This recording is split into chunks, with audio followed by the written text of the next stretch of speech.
Morning one and all. World environment day 2025 ఈనాటి ఈ lecture కార్యక్రమానికి ఇచ్చేసిన మీ అందరికీ స్వాగతం, సుస్వాగతం. ఈనాటి ఈ కార్యక్రమానికి అధ్యక్షత వహించాల్సిందిగా మన విశ్వవిద్యాలయ గౌరవ vice chancellor professor Ganta Chakrapani గారిని సాదరంగా వేదికపైకి ఆహ్వానిస్తూ ఉన్నాం. అదేవిధంగా ఈనాటి ముఖ్య అతిథి ఈరోజు వరల్డ్ ఎన్విరాన్మెంట్ డే 2025కి సంబంధించినటువంటి లెక్చర్ ఇవ్వడానికి వచ్చినటువంటి తెలంగాణ రాష్ట్ర ఇన్ఫర్మేషన్ కమిషన్ అయినటువంటి చీఫ్ ఇన్ఫర్మేషన్ కమిషనర్ గారు శ్రీ జి చంద్రశేఖర్ రెడ్డి గారిని, ఐఏఎఫ్ఎస్ గారిని వేదికపైకి సాదరంగా ఆహ్వానిస్తూ ఉన్నాం.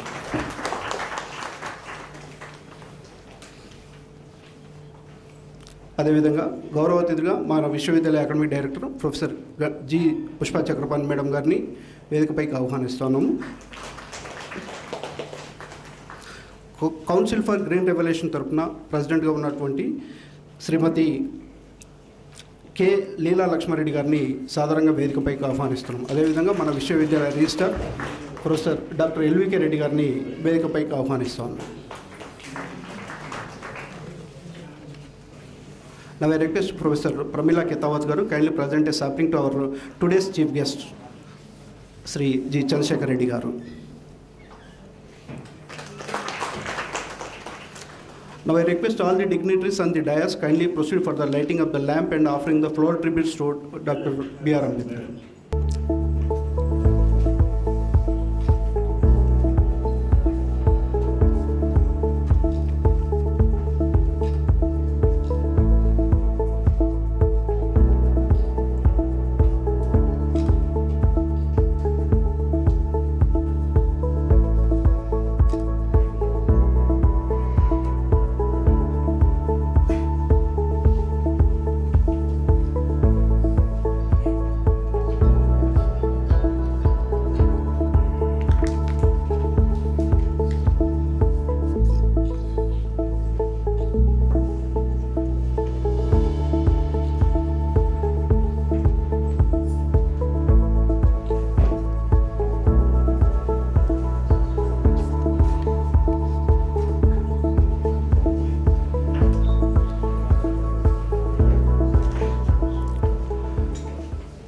We recognize in this August gathering directors of various branches, deans of various faculties, heads of the branches, various service associations office bearers and members of Council for Green Revolution.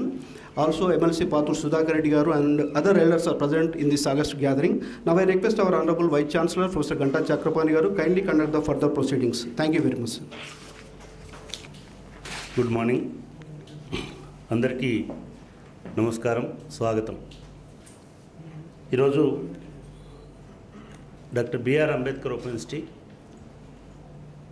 ఒక వినూత్నమైన కార్యక్రమాన్ని తీసుకున్నది. వినూత్నం ఎందుకో నేను ఒక గంట తర్వాత చెప్తాను. ఇవాళ నిజానికి మనం వరల్డ్ ఎన్విరాన్మెంట్ డే రోజు జూన్ 5న చేయాల్సినటువంటి కార్యక్రమం కొన్ని కారణాల వల్ల ఇవాళకి వాయిదా వేసుకున్నాం. ఢిల్లీలో ఓపెన్ యూనివర్సిటీస్ వైస్ ఛాన్సలర్స్ సంబంధించిన మీటింగ్స్ ఉండడం వల్ల నేను అక్కడికి వెళ్ళాల్సి వచ్చింది. సరే, ఇవాళ రెండవ శుభదినం ఏమిటంటే మనకు వచ్చినటువంటి వక్తలు, నేను వక్తలు అంటున్నాను, రాబోతున్న ఇంకో వక్త, ఇప్పుడు వచ్చినటువంటి వక్త, వీళ్ళిద్దరు కూడా ఎన్విరాన్మెంట్కి పూర్తి స్థాయిలో ప్రాణం పెట్టి పనిచేసినటువంటి వాళ్ళు. నేను ముందుగా మన విశ్వవిద్యాలయానికి వచ్చినటువంటి ప్రముఖ పర్యావరణ ప్రేమికులు, IFS officer G Chandrashekar Reddy గారిని సాదరంగా ఆహ్వానిస్తున్నాను. వారు అనేక రకాలుగా తెలంగాణ రాష్ట్ర అభివృద్ధికి, ముఖ్యంగా తెలంగాణలో ఫారెస్ట్ యూనివర్సిటీ ఏర్పాటు చేయడానికి కావడానికి, దాన్ని ప్రతిష్టాపన చేయడానికి పూర్తి స్థాయిలో, అదేవిధంగా గత 11 సంవత్సరాలుగా తెలంగాణ వచ్చినప్పటి నుంచి కూడా తెలంగాణ ప్రభుత్వానికి పూర్తి స్థాయిలో చేదోడు వాదోడుగా ఉన్నటువంటి గొప్ప అధికారి. వారి వల్ల మన కార్యక్రమానికి రావడం అనేటువంటిది మాకు చాలా ఆనందం కలిగించేటువంటి విషయం.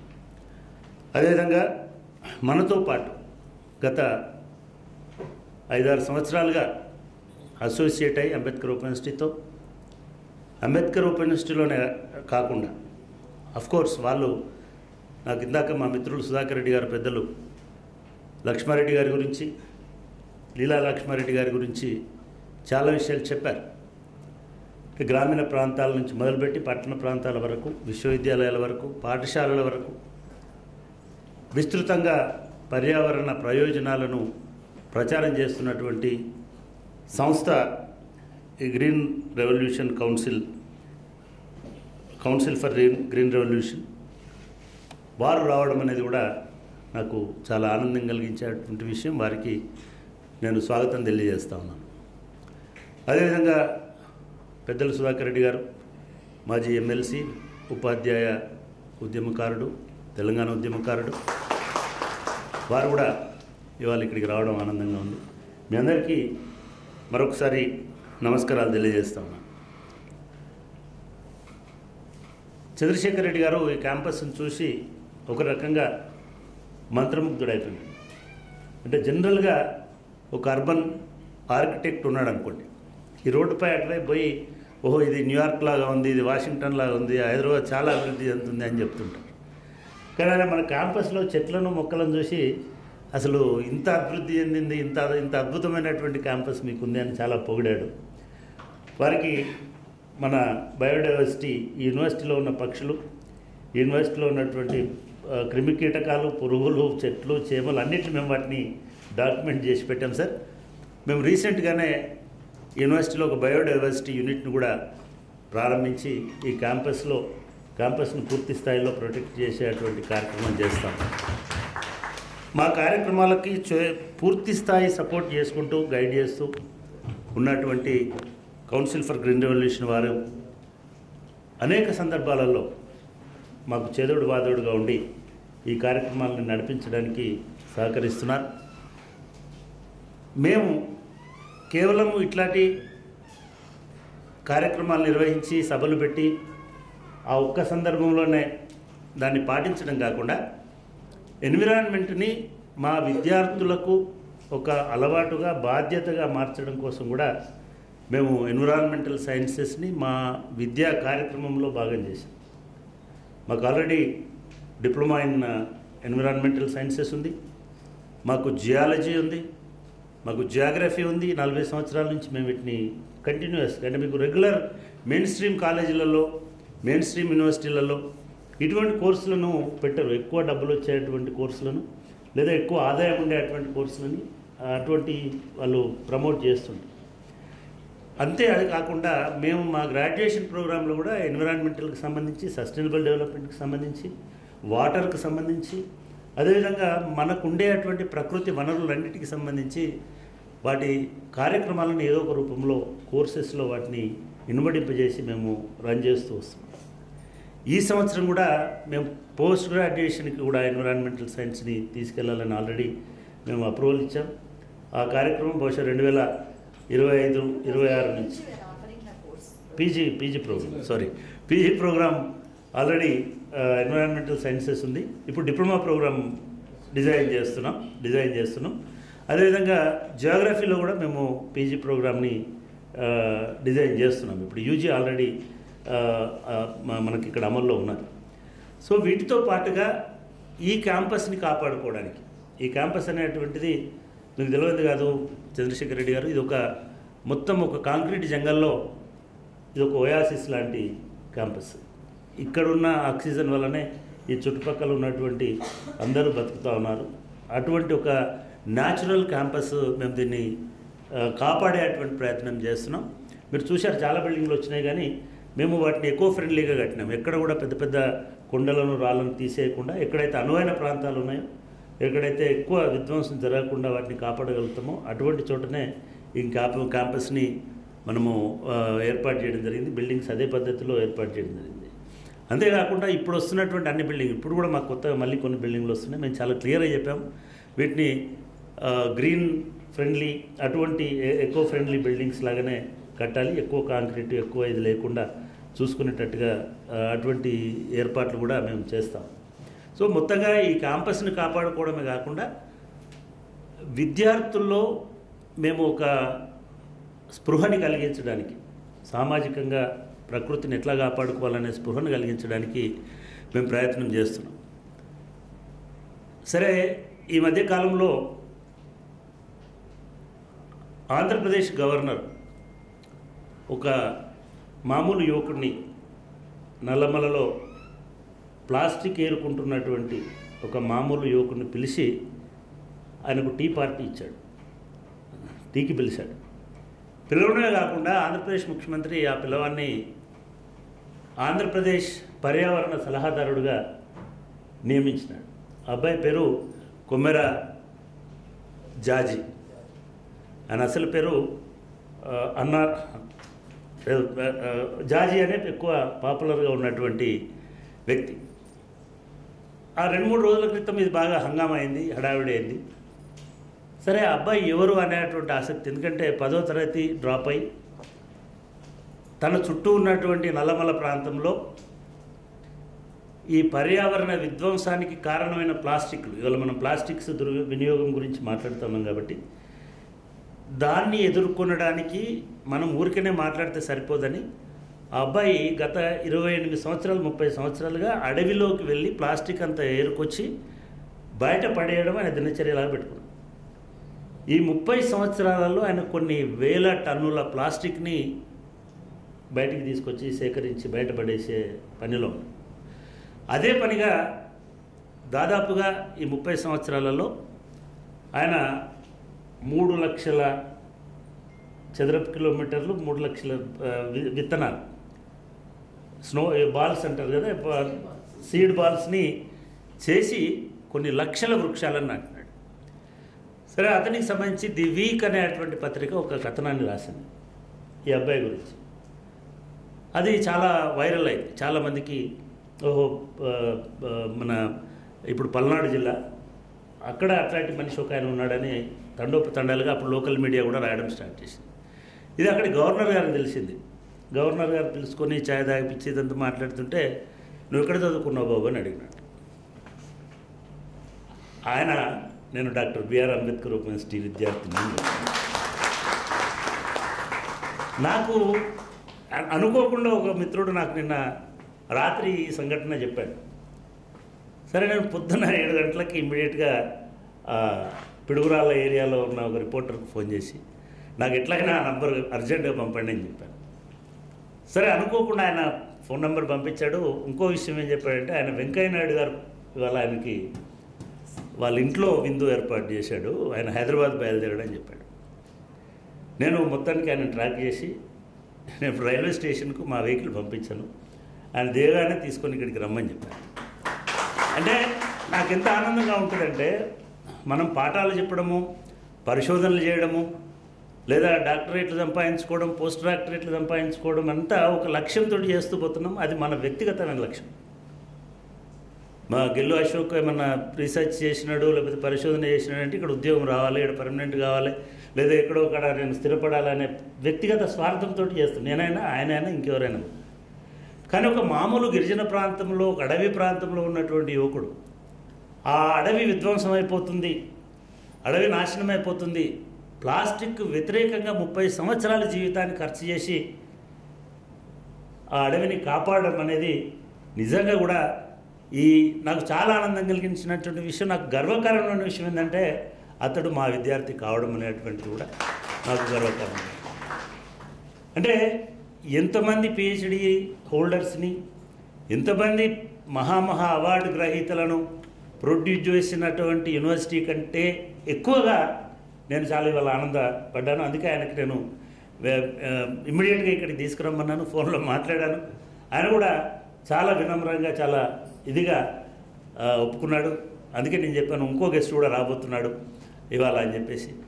ఇది మా యూనివర్సిటీ కాంట్రిబ్యూషన్ లాగా మేము భావిస్తున్నాం. చంద్రశేఖర్ రెడ్డి గారు ఈ యూనివర్సిటీ గత 40 సంవత్సరాలలో ఒక 25 లక్షల మందిని, ఇట్లాంటి వారు 25 లక్షల మంది అనేది సాధారణమైన విషయం కాదు. 25 లక్షల మంది విద్యార్థులను మేము అక్కున చేర్చుకున్నాం. దాంట్లో దాదాపుగా 7 లక్షల మంది ఇప్పటికే వివిధ హోదాల్లో స్థిరపడ్డారు, వివిధ డిగ్రీలు తీసుకున్నారు. నేను పదే ఈ మధ్యకాలంలో ప్రతి మీటింగ్లో చెప్తున్నాను, అంబేద్కర్ ఓపెన్ యూనివర్సిటీ అనేది చిన్న యూనివర్సిటీ కాదు. ఈ సమాజంలో తెలుగు రాష్ట్రాలలో పెద్ద మార్పులు తీసుకొచ్చినటువంటి, అంటే అసలు విప్లవాత్మక మార్పులు తీసుకొచ్చినటువంటి విశ్వవిద్యాలయం. ఈ విశ్వవిద్యాలయానికి మీకు స్వాగతం పలుకుతూ మిగతా కార్యక్రమాన్ని మనం కొనసాగించే ముందుగా మాకు ఎన్విరాన్మెంట్తో మాకు కొలాబరేట్ అయ్యి మాతో అనేక కార్యక్రమాలు నిర్వహిస్తున్నటువంటి council of green revolution president garu Leela Lakshma Reddy గారిని వారి సందేశం ఇవ్వవలసిందిగా కోరుతా ఉన్నాను. Thank you sir. వేదిక పైనున్న ముఖ్య అతిథి Shri G Chandrashekar Reddy IAS, chief information commissioner of Telangana, Ambedkar open university vice chancellor professor Ganta Chakrapani గారు,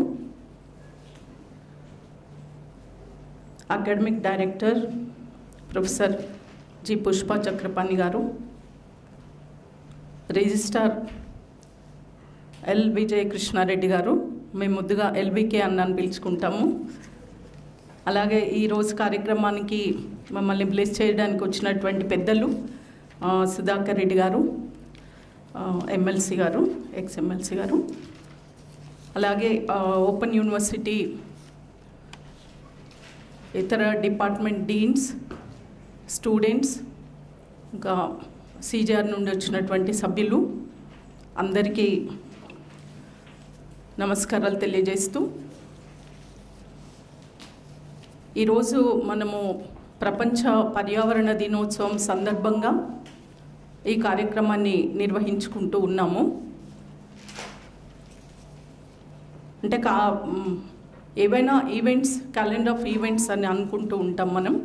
మరి అది ఒక్కరోజు నిర్వహించుకొని మళ్ళీ నెక్స్ట్ డే మనం బాధ్యత నుండి తప్పించుకోవడం అనేది కాదు దీని ఉద్దేశం. ఈ సంవత్సరం ఒక థీమ్ మనకి ఇచ్చారు అంటే నెక్స్ట్ ఇయర్ మళ్ళీ ఇంకొక థీమ్ వచ్చే వరకు దానిపైన పని చేసి మరి దాని లోపల ఒక అద్భుతమైన మార్పు మనం తేవాలి అనే ఉద్దేశంతో మనకు ఒక థీమ్ ఇస్తూ ఈ కార్యక్రమాలను నిర్వహించుకోవడం జరుగుతూ ఉంటుంది. మనకి 1972లో వరల్డ్ ఎన్విరాన్మెంట్ డే అనేది మొదటిసారిగా నిర్వహించుకోవడం జరిగింది.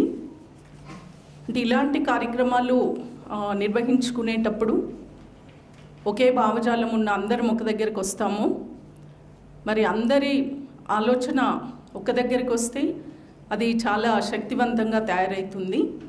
రకరకాల ఆలోచనలు ఒక దగ్గరికి వచ్చినప్పుడు డిఫరెంట్ ఒపీనియన్స్ షేర్ అవుతాయి. మరి దాని నుంచి మన అందరం కలిసి ఇంకా ఇప్పుడు ఉన్న సమాజాన్ని ఇంకా ఉన్నత సమాజంగా నిర్మించడానికి ఒక ప్రయత్నం చేసే అవకాశం ఉంటుంది.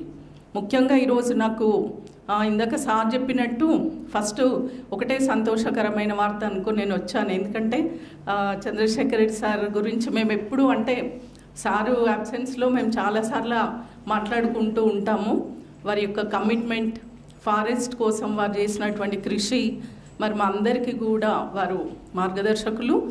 మరి అలాగే సార్ ఇంకొక వ్యక్తి గురించి అంటే ఒక కామన్ మ్యాన్, మనకి తన యొక్క బాధ్యతను గుర్తుంచుకొని మరి సమాజం కోసం పనిచేయడం అనేది నిజంగా చాలా చాలా అభినందించదగ్గ విషయం. మరి త్వరలో గెస్ట్ వస్తే చూడాలని ఉంది. మరి సార్కి నేను చేసే రిక్వెస్ట్ ఏంటి అంటే మీ ఓపెన్ యూనివర్సిటీ స్టూడెంట్ అయినందుకు మీకే కాదు సార్, మాకు కూడా చాలా సంతోషంగా ఉంది. మరి ఇక్కడ ఓపెన్ యూనివర్సిటీలో దాదాపుగా ఎవ్రీ ఇయర్ ఒక 1 lakh పైచిలకు స్టూడెంట్స్ ఉంటారంట. మరి వాళ్ళందరూ కూడా బాజీ లాగా ఒక క్లైమేట్ యాక్షన్ గ్రూప్ తయారైతే డెఫినెట్గా మరి మనం సమాజంలో ఒక మార్పు తేగలుగుతాం. ఎందుకంటే వేరే కాలేజెస్, యూనివర్సిటీస్లో కంటే ఓపెన్ యూనివర్సిటీలో చదివే పిల్లలకి ఒక అవకాశం ఎక్కువగా ఉంటుంది. వాళ్ళు ఏదైనా వాళ్ళకి నచ్చిన పని చేసుకునే ఫెసిలిటీ ఉంటుంది, టైం ఉంటుంది. వేరే యూనివర్సిటీస్లలో అక్కడ వాళ్ళకు అకాడమిక్ ప్రెషర్ ఉంటుంది. వాళ్ళు అనుకున్న టైం ప్రకారం ఇలాంటి చేద్దామని ఉన్నా చేయలేకపోవచ్చు. మరి మీరు మీ టైంలో మరి ఇలాంటి ఒక ఆలోచనతో అందరు కూడా ఒక క్లైమేట్ యాక్షన్ గ్రూప్ తయారయ్యి మరి అంబేద్కర్ యూనివర్సిటీ మన దేశంలోనే ఒక అంటే ఒక రోల్ మోడల్గా మీరు ఏదైనా ఒక ప్లాన్ చేయాలని మిమ్మల్ని నేను రిక్వెస్ట్ చేస్తూ ఉన్నాను. అలాగే కౌన్సిల్ ఫర్ గ్రీన్ రెవల్యూషన్ మాకు ఇక్కడ అవకాశం 2022లో మీతో కలిసి పనిచేసే దానికి అవకాశం మాకు లభించింది. దానికి ధన్యవాదాలు తెలియజేస్తూ అప్పుడు సీతారామరావు గారు ఉన్నారు, వారి ఆధ్వర్యంలో మేము 2018 జూన్ 5 వరల్డ్ ఎన్విరాన్మెంట్ డే స్వతంత్ర కుమార్ సార్ని పిలిచి ఒక 700 స్టూడెంట్స్తో పెద్ద ఆడిటోరియంలో ఒక చాలా గొప్ప ప్రోగ్రాం చేయడం జరిగింది యూనివర్సిటీలో. మరి అప్పటి నుంచి మేము యూనివర్సిటీతో కలిసి పనిచేస్తూ ఉన్నాము. 2022లో సిజిఆర్ ఇక్కడ ఎంఓయూ చేసుకోవడం జరిగింది. మరి ఎంఓయూ చేసుకొని ఊరికే వదిలేయకుండా ఇక్కడ నుంచి మాకు ఫుల్ సపోర్ట్ దొరికింది. అలాగే సిజిఆర్ కూడా ఎంతవరకు చేయగలిగితే అంతవరకు మా యొక్క సర్వీసెస్ ఎక్స్టెండ్ చేయడం జరిగింది. ఇంకా అది కంటిన్యూ అవుతుంది. మరి దీనికి మెయిన్గా ఇక్కడ అభినందించాల్సిన మా సిజిఆర్ మెంబర్ మత్స్యవర్ధన్ నేను అప్రిషియేట్ చేస్తున్నాను. వర్ధన్ ఇక్కడ ఉంటే ఒకసారి మీరు నిలబడండి. తను మొత్తం 2022 నుంచి చాలా సర్వీసెస్ చేశారు సార్. ఆల్మోస్ట్ ఒక 8000 ప్లాంటేషన్ మియావాకీ డిజైన్స్ అవన్నీ కూడా వర్ధన్ చేశారు. దీనికి యునైటెడ్ వే ఆఫ్ ఇండియా వాళ్ళు, మళ్ళీ వెల్స్ ఫార్గో వాళ్ళు, వీళ్ళందరూ కూడా మనకి సపోర్ట్ చేయడం జరిగింది. అలాగే వాటర్ హార్వెస్టింగ్ పిట్స్ దాదాపు ఒక 4.5 lakhs worth water harvesting pits కూడా చేయడం జరిగింది. మరి ఇది ఇంకా ముందు ఈ కార్యక్రమాలు ఇంకా కలిసి చేయాలని నేను ఆశిస్తూ ఉన్నాను. అలాగే ఇది సెంటర్లో ఉంది హైదరాబాద్లో. మన దగ్గర ఆల్రెడీ ఇక్కడ వేస్ట్ మేనేజ్మెంట్ అనుకోండి, water harvesting, plantation, different types of plantation అన్నీ కూడా మన దగ్గర ఆల్రెడీ ఉన్నాయి రెడీగా.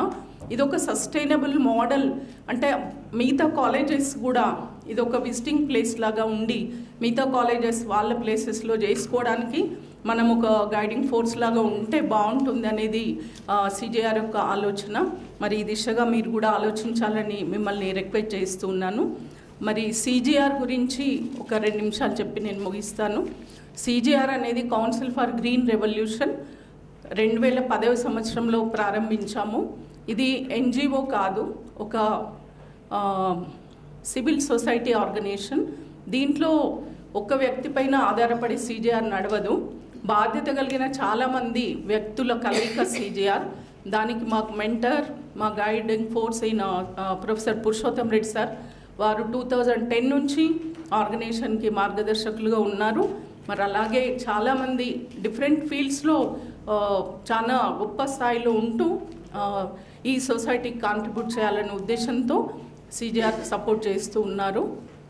ఇట్లా మేము ఒక ప్లాంటేషన్తో స్టార్ట్ చేసి పాలసీ అడ్వకసీ, ఈస్టర్న్ ఘాట్స్ పైన వర్క్ చేయడము, ఎలక్షన్స్ వచ్చినప్పుడు గ్రీన్ మేనిఫెస్టో తయారు చేయడము, క్లైమేట్ యాక్షన్ SDGs పైన ఎన్నో సెమినార్స్ పెట్టడము, కాలేజ్ కనెక్ట్ ప్రోగ్రామ్ కింద దాదాపు ఒక 50 యూనివర్సిటీస్ అండ్ కాలేజెస్, డిగ్రీ కాలేజెస్తో ఒక అలయన్స్ ప్రోగ్రాము నిర్వహించటము. ఇవన్నీ కాకుండా ఒక ఫ్లాగ్షిప్ ప్రోగ్రామ్ 2010లో మేము ప్లాంటేషన్ మీద చాలా ఎక్కువగా వర్క్ చేశాము. అప్పుడు కంబైన్డ్ స్టేట్ ఉన్నప్పుడు గవర్నమెంట్ స్కూల్ పిల్లల్ని ఎక్కువగా మేము సెలెక్ట్ చేసుకోవడం జరిగింది. Through government school children 12 lakh students motivate చేస్తూ ఒక 3.6 million ప్లాంటేషన్ మేము చేయడం జరిగింది. ఈ ప్లాంట్స్ అన్నీ కూడా పిల్లలు వాళ్ళ ఇంటి దగ్గర, వాళ్ళ పొలం దగ్గర పెట్టుకొని రెస్పాన్సిబిలిటీ పిల్లలకి ఇవ్వడము, మళ్ళీ ఆ నాటిన మొక్కకి 1 year తర్వాత బర్త్డే సెలబ్రేషన్ చేయడం, మళ్ళీ ఆ మొక్కకి రాఖీ పండుగ రోజున వృక్షాబంధన చేయడం, ఇలాంటి కాన్సెప్ట్స్తో మేము ఆ పిల్లలను మోటివేట్ చేస్తూ సర్వైవల్ % చాలా మ్యాక్సిమం ఉండేలాగా ప్రయత్నం చేశాము. మెదక్లో మాకు కలెక్టర్ సురేష్ కుమార్ గారు గొప్ప ఆపర్చునిటీ ఇచ్చారు. 1 day 1 million ప్లాంటేషన్ చేయడం జరిగింది అక్కడ 2 lakh స్టూడెంట్స్తో. మరి ఇలాంటి గొప్ప గొప్ప కార్యక్రమాలు సిజిఆర్ ద్వారా నిర్వహించాము. 5th class టెక్స్ట్ బుక్లో కూడా మన ఆర్గనైజేషన్ గురించి లెసన్ రావడం జరిగింది 2012లో. సో ఇవన్నీ కార్యక్రమాలు చేస్తూ మధ్యలో కరోనా ఇవన్నీ కూడా కొంచెం డిస్టర్బెన్సెస్ వచ్చిన తర్వాత మళ్ళీ తెలంగాణ ఏర్పడినప్పుడు హరితహారం కార్యక్రమం గవర్నమెంట్ టేకప్ చేసినప్పుడు మేము దానికి సపోర్టింగ్గా బంగారు తెలంగాణకి బాలల హరితహారం అనే ప్రోగ్రాం తీసుకొని మళ్ళీ స్కూల్ స్టూడెంట్స్ ద్వారా మేము ఈ కార్యక్రమాన్ని చేశాము. గవర్నమెంట్ వాళ్ళు మా మోడల్ తీసుకొని వాళ్ళు కూడా ఈ ప్రోగ్రామ్ని ఇంప్లిమెంట్ చేయడం జరిగింది. ఇది ఒక ఫస్ట్ ఫేజ్ కార్యక్రమాలు. ఇప్పుడు సెకండ్ ఫేజ్లో ఆఫ్టర్ కరోనా ఒక 1-2 years కొంచెం స్టేబుల్ అయిన తర్వాత ప్లాంటేషన్ అనేది చాలా వరకు అవేర్నెస్ వచ్చింది. కాబట్టి మనం ఇంకా అదర్ దెన్ ప్లాంటేషన్ కొంచెం ఇంకా ఆలోచించాలి అనే ఉద్దేశంతో ఇప్పుడు యంగ్ ఎర్త్ లీడర్స్ ప్రోగ్రామ్ అనే ఒక కార్యక్రమాన్ని టేకప్ చేశాము. ఇప్పుడు తెలంగాణలో ఉన్న 13 districtsలో ఈచ్ డిస్ట్రిక్ట్ ఒక 20 schools మేము పైలట్ ప్రాజెక్ట్ కింద ఈ ప్రోగ్రామ్ చేస్తున్నాము. Government of Telangana education department మాకు పర్మిషన్ ఇచ్చారు. మరి ఇది 22 నుంచి స్టార్ట్ చేస్తాం. ఇది 3rd year. ఈ ఇయర్లో మేము దాదాపు ఒక 280 schools ఈ ప్రోగ్రామ్ చేస్తూ ఉన్నాము.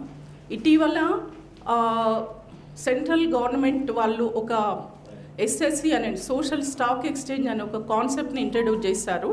ఏదైతే నేషనల్ స్టాక్ ఎక్స్చేంజ్లో మనం షేర్స్ స్టాక్ ఇన్వెస్ట్ చేసుకోవడం అది ఆ విధంగా ఉంటుందో అట్లాగే ఈ సోషల్ కాన్సెప్ట్లో పనిచేసే వాళ్ళు కూడా ట్రాన్స్పరెన్సీ కోసం దీంట్లో రిజిస్టర్ చేసుకోవాలని వాళ్ళు ఒక ఓపెన్ చేయడం జరిగింది SSC.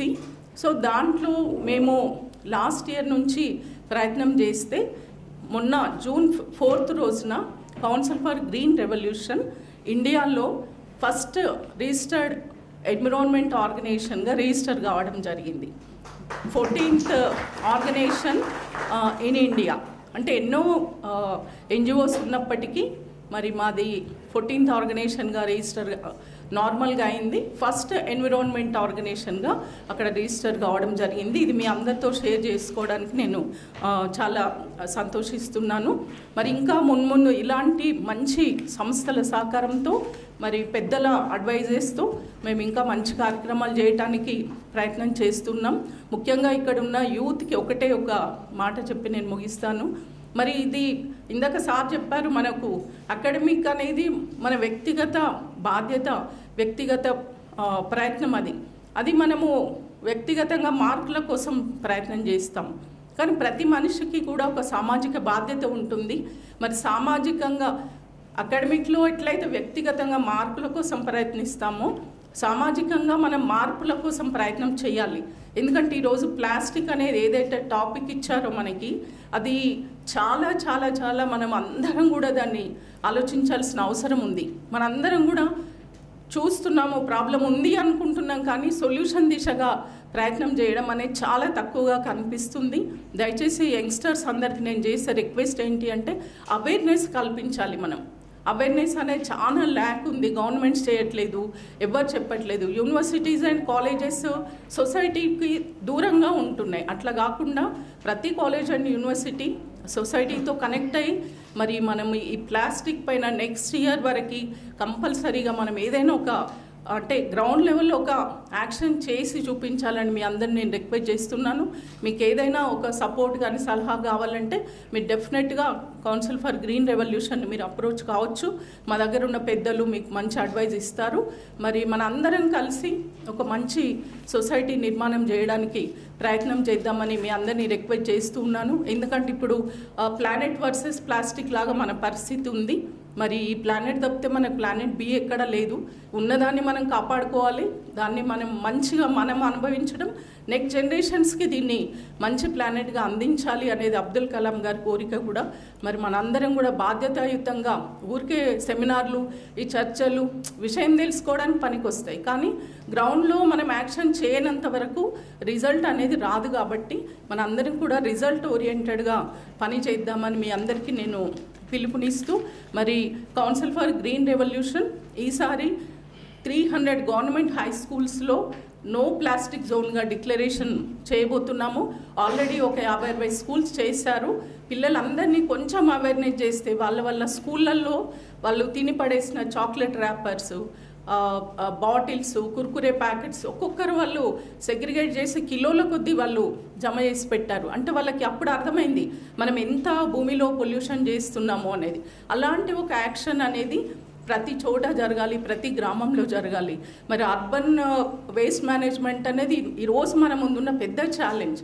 మరి దానికోసం యూనివర్సిటీస్ డిబేట్స్ పెట్టాలి, దానికి ఒక సొల్యూషన్ అనేది తీసుకురావాల్సిన అవసరం ఉంది. కాబట్టి దయచేసి మీరు అందరూ మీ యొక్క కెరియర్తో పాటు సొసైటీ గురించి కూడా ఆలోచించాలని రిక్వెస్ట్ చేస్తూ, మరి ఈ ప్రోగ్రాం ఒక జాయింట్ ప్రోగ్రామ్గా చేయడానికి అవకాశం ఇచ్చిన అంబేద్కర్ యూనివర్సిటీ వారికి, వైస్ ఛాన్సలర్ గంటా చక్రపాణి సార్కి, అలాగే పెద్దలందరికీ నేను మరొకసారి ధన్యవాదాలు తెలియజేస్తూ thank you very much.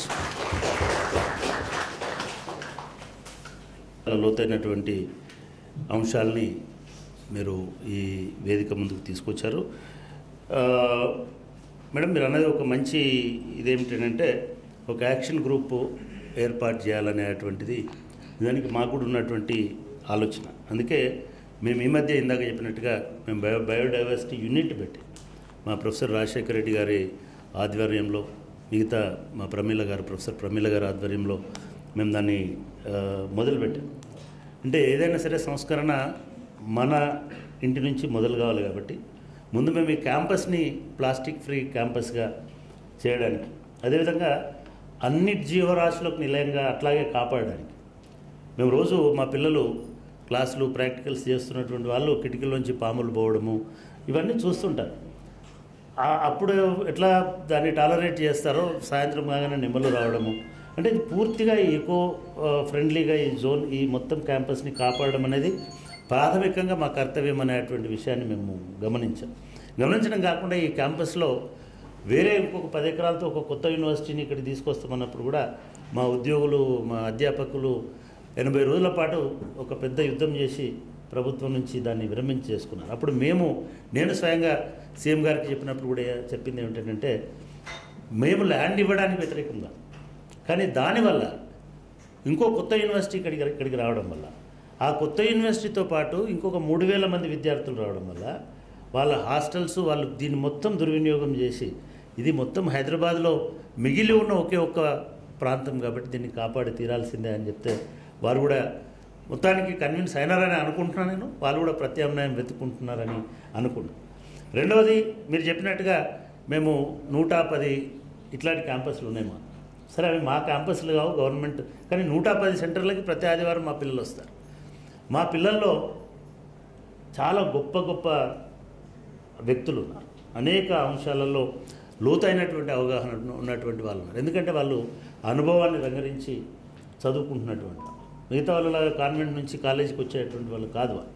So కాబట్టి వాళ్ళ గ్రామాలలో, నేను గత జనవరిలో సీఎం గారు వచ్చినప్పుడు చెప్పాను, 2 తెలుగు రాష్ట్రాలలో ప్రతి ఊర్లో కనీసం ఒక్క విద్యార్థి అయినా మాకున్నాడు. మనకు గవర్నమెంట్ రిప్రజెంటేటివ్ ఉన్న ప్రతి ఊర్లో మా రిప్రజెంటేటివ్ కూడా ఉన్నాడు. కాబట్టి గ్రామీణ స్థాయి నుంచి అటువంటి చైతన్యాన్ని తీసుకురావడం అనేటువంటిది లక్ష్యంగా మేము ఖచ్చితంగా మా బయోడైవర్సిటీ యూనిట్ వాళ్ళకి చెప్తున్నాను. మనం ఎట్లాగైతే ఎన్ఎస్ఎస్ అనుకున్నాము, దానికంటే ముఖ్యం ఇవాళ ఎన్ఎస్ఎస్ లాంటి సేవ కంటే కూడా ముఖ్యం ఏమిటంటే పర్యావరణ సేవ.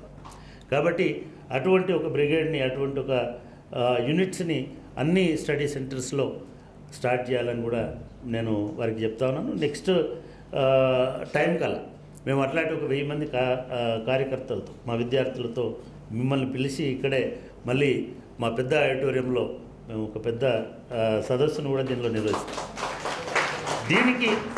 దీనికి నాయకత్వం వహించడానికి తెలుగు రాష్ట్రాల్లో ఒక అత్యద్భుతమైనటువంటి పర్యావరణ సేవ చేస్తున్నటువంటి మా కొమెర అంకారావు గారిని వేదిక మీదకి రావాల్సిందిగా కోరుతా ఉన్నాను. కొమెర అంకారావు గారు, జాజీ గారు వేదిక మీదకి రావాల్సిందిగా కోరుతా ఉన్నాను.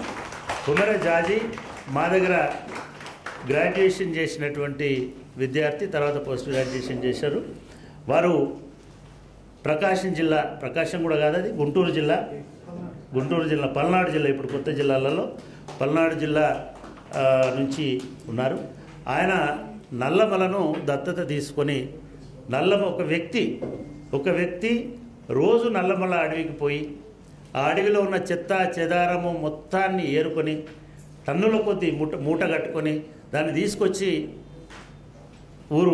అడవి బయట, మనము ఊళ్ళల్లో ఏం చేస్తామనంటే మన ఇంట్లో ఉన్నదాన్ని తీసుకెళ్ళి అడవిలో వేస్తాం. ఆయన అడవిలో ఉన్నదాన్ని తీసుకొని మళ్ళీ ఊర్లలోకి తీసుకొచ్చి ఆయన చేస్తున్నటువంటి ఒక 30 సంవత్సరాలుగా ఆయన చేస్తున్నటువంటి ప్రయత్నం వల్ల ఇవాళ నల్లమల అనేటువంటిది కలకల్లాడుతుంది. మొదటిది కేవలం చెత్త ఏరుకొని ప్లాస్టిక్ ఏరుకొని బయటికి తీసుకురావడం కాదు, కొన్ని లక్షల సీడ్ బాల్స్ని తీసుకెళ్ళి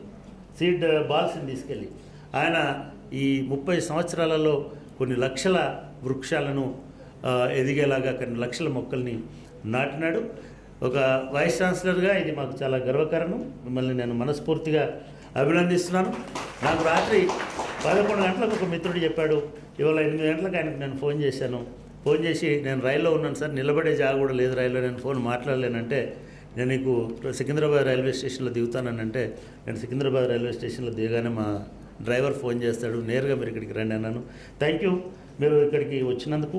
అదేవిధంగా మీరు ఏం చేశారో కూడా మేము వినాలా అని అనుకుంటున్నాం. కాబట్టి సరే అది కూడా మీరు ఒక 10 నిమిషాలు మాట్లాడితే మా అందరికి కూడా, మా విద్యార్థులకు ఇదంతా రికార్డ్ అవుతుంది, ఇది మా ఛానల్స్లో టెలికాస్ట్ అవుతుంది. దాంతో చాలామంది మా విద్యార్థులు ప్రేరణ పొందేటువంటి అవకాశం ఉంటుంది. Thank you very much for coming all the way. చాలా శ్రమ కోర్చి నిజానికి వెంకయ్య నారాయణ గారు వారిని వాళ్ళ ఆతిథ్యం ఇస్తున్నారు, వారిని పిలిచారు.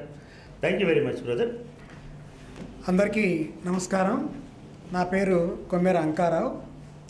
అది కారంపూడి గ్రామం, పల్నాడు జిల్లా, ఉమ్మడి గుంటూరు.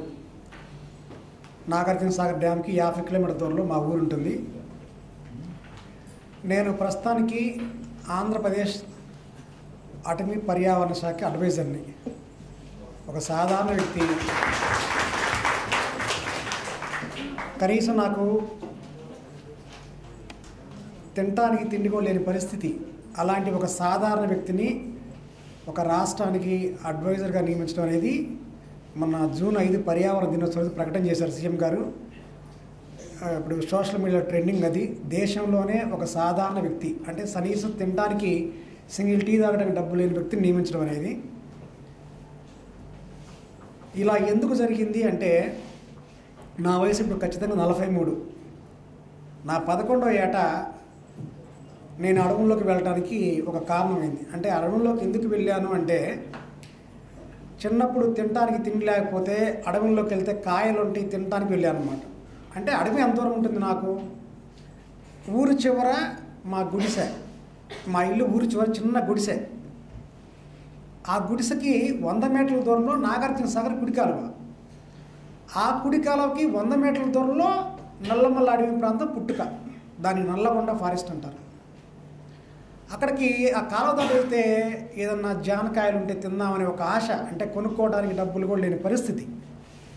తర్వాత ఆడికి వెళ్ళగానే చిన్న చిన్న జీరంగులు పట్టుకొని జింగన్న, బంగారు పురుగులు అంటూ ఉంటారు. అవి ఇప్పుడు లేవు, ప్లాస్టిక్ వల్ల వాయు కాలుష్యం వల్ల అంతరించిపోయినాయి. అక్కడ పట్టుకొని ఆ కాయలు తిని ఏదో ఆడుతూ పాడుతూ ఏదో విత్తనాలు విసిరేసుకుంటూ, అంటే ఈ చెట్టు కాయలు మనం తిన్నాం కాబట్టి ఇవి ఎక్కువగా తినాలంటే మళ్ళీ మొలవాలి అని విత్తనాలు చల్లుకుంటూ ఉన్నప్పుడు కొంతకాలానికి ఒకరోజు ఒక చిన్న అందమైన పక్షి ఒక ప్లాస్టిక్ వ్యర్థాలు, ఏదో బిర్యానీ ప్యాకెట్లు మనకు ఉంటాయి కదా, కుల భోజనాలు, వన భోజనాలు, రాజకీయ పార్టీలు, వీకెండ్ పార్టీలు, సండే పార్టీలు, మనకు అవి అవసరం కదా మనకి. వీళ్ళు అక్కడ పడేసి వెళ్ళిపోయారు. అక్కడ ఒక పక్షి దాన్ని తినేట్టు నేను చూశాను అనమాట. తర్వాత రోజు చూస్తే, అంటే నా మనసులో ప్రేరణ కలగాలని ఉందో ఏమో కానీ ఆ పక్షి చనిపోయింది. నాకు బాధేసింది. అంటే మనం ఏదైనా గిట్టిన వస్తువు తింటే కడుపులు నొప్పి రావడం జరుగుద్ది, చనిపోం. కానీ పక్షి ప్రాణం చిన్నది, చనిపోయింది. నాకు చాలా బాధ అనిపించింది. ఎందువల్లంటే ఆ అందమైన పక్షిని మనం కొన్ని కోట్ల రూపాయల ఖర్చు పెట్టినా కూడా దాని జాతిని వృద్ధి చేయలేము, దాని మెడపైన ఉన్న రంగులు తీసుకురాలేము. ఈకలు అంత అందంగా ఉన్నాయి. ఇక నాకు బాధేసి ఏం చేయాలని చెప్పి ఆ చుట్టుపక్కల ఉన్న ప్లాస్టిక్ మొత్తం ఇది ఒక చిన్న కవర్లో వేసుకొని తీసుకొచ్చి రోడ్డు పక్కన పడేశాను. మరుసటి రోజు వెళ్తే మరొక ప్రాంతంలో మరొక ప్లాస్టిక్ బాటిల్ చెత్త ఉన్నాయి. అలా చూస్తే అడివంతా ఏదో ఒక మూలలో ప్లాస్టిక్ వ్యర్థాలు, బీరు సీసాలు కానీ ఇవన్నీ ఉన్నాయి. బీరు సీసాలు పగిలిపోయి మట్టిలో కూరుకుపోయి, ప్లాస్టిక్ పాలిథిన్ కవర్లు, బిర్యానీలు కానీ, ఎంగిలి మెతుకులు ఇవన్నీ ఉన్నాయి.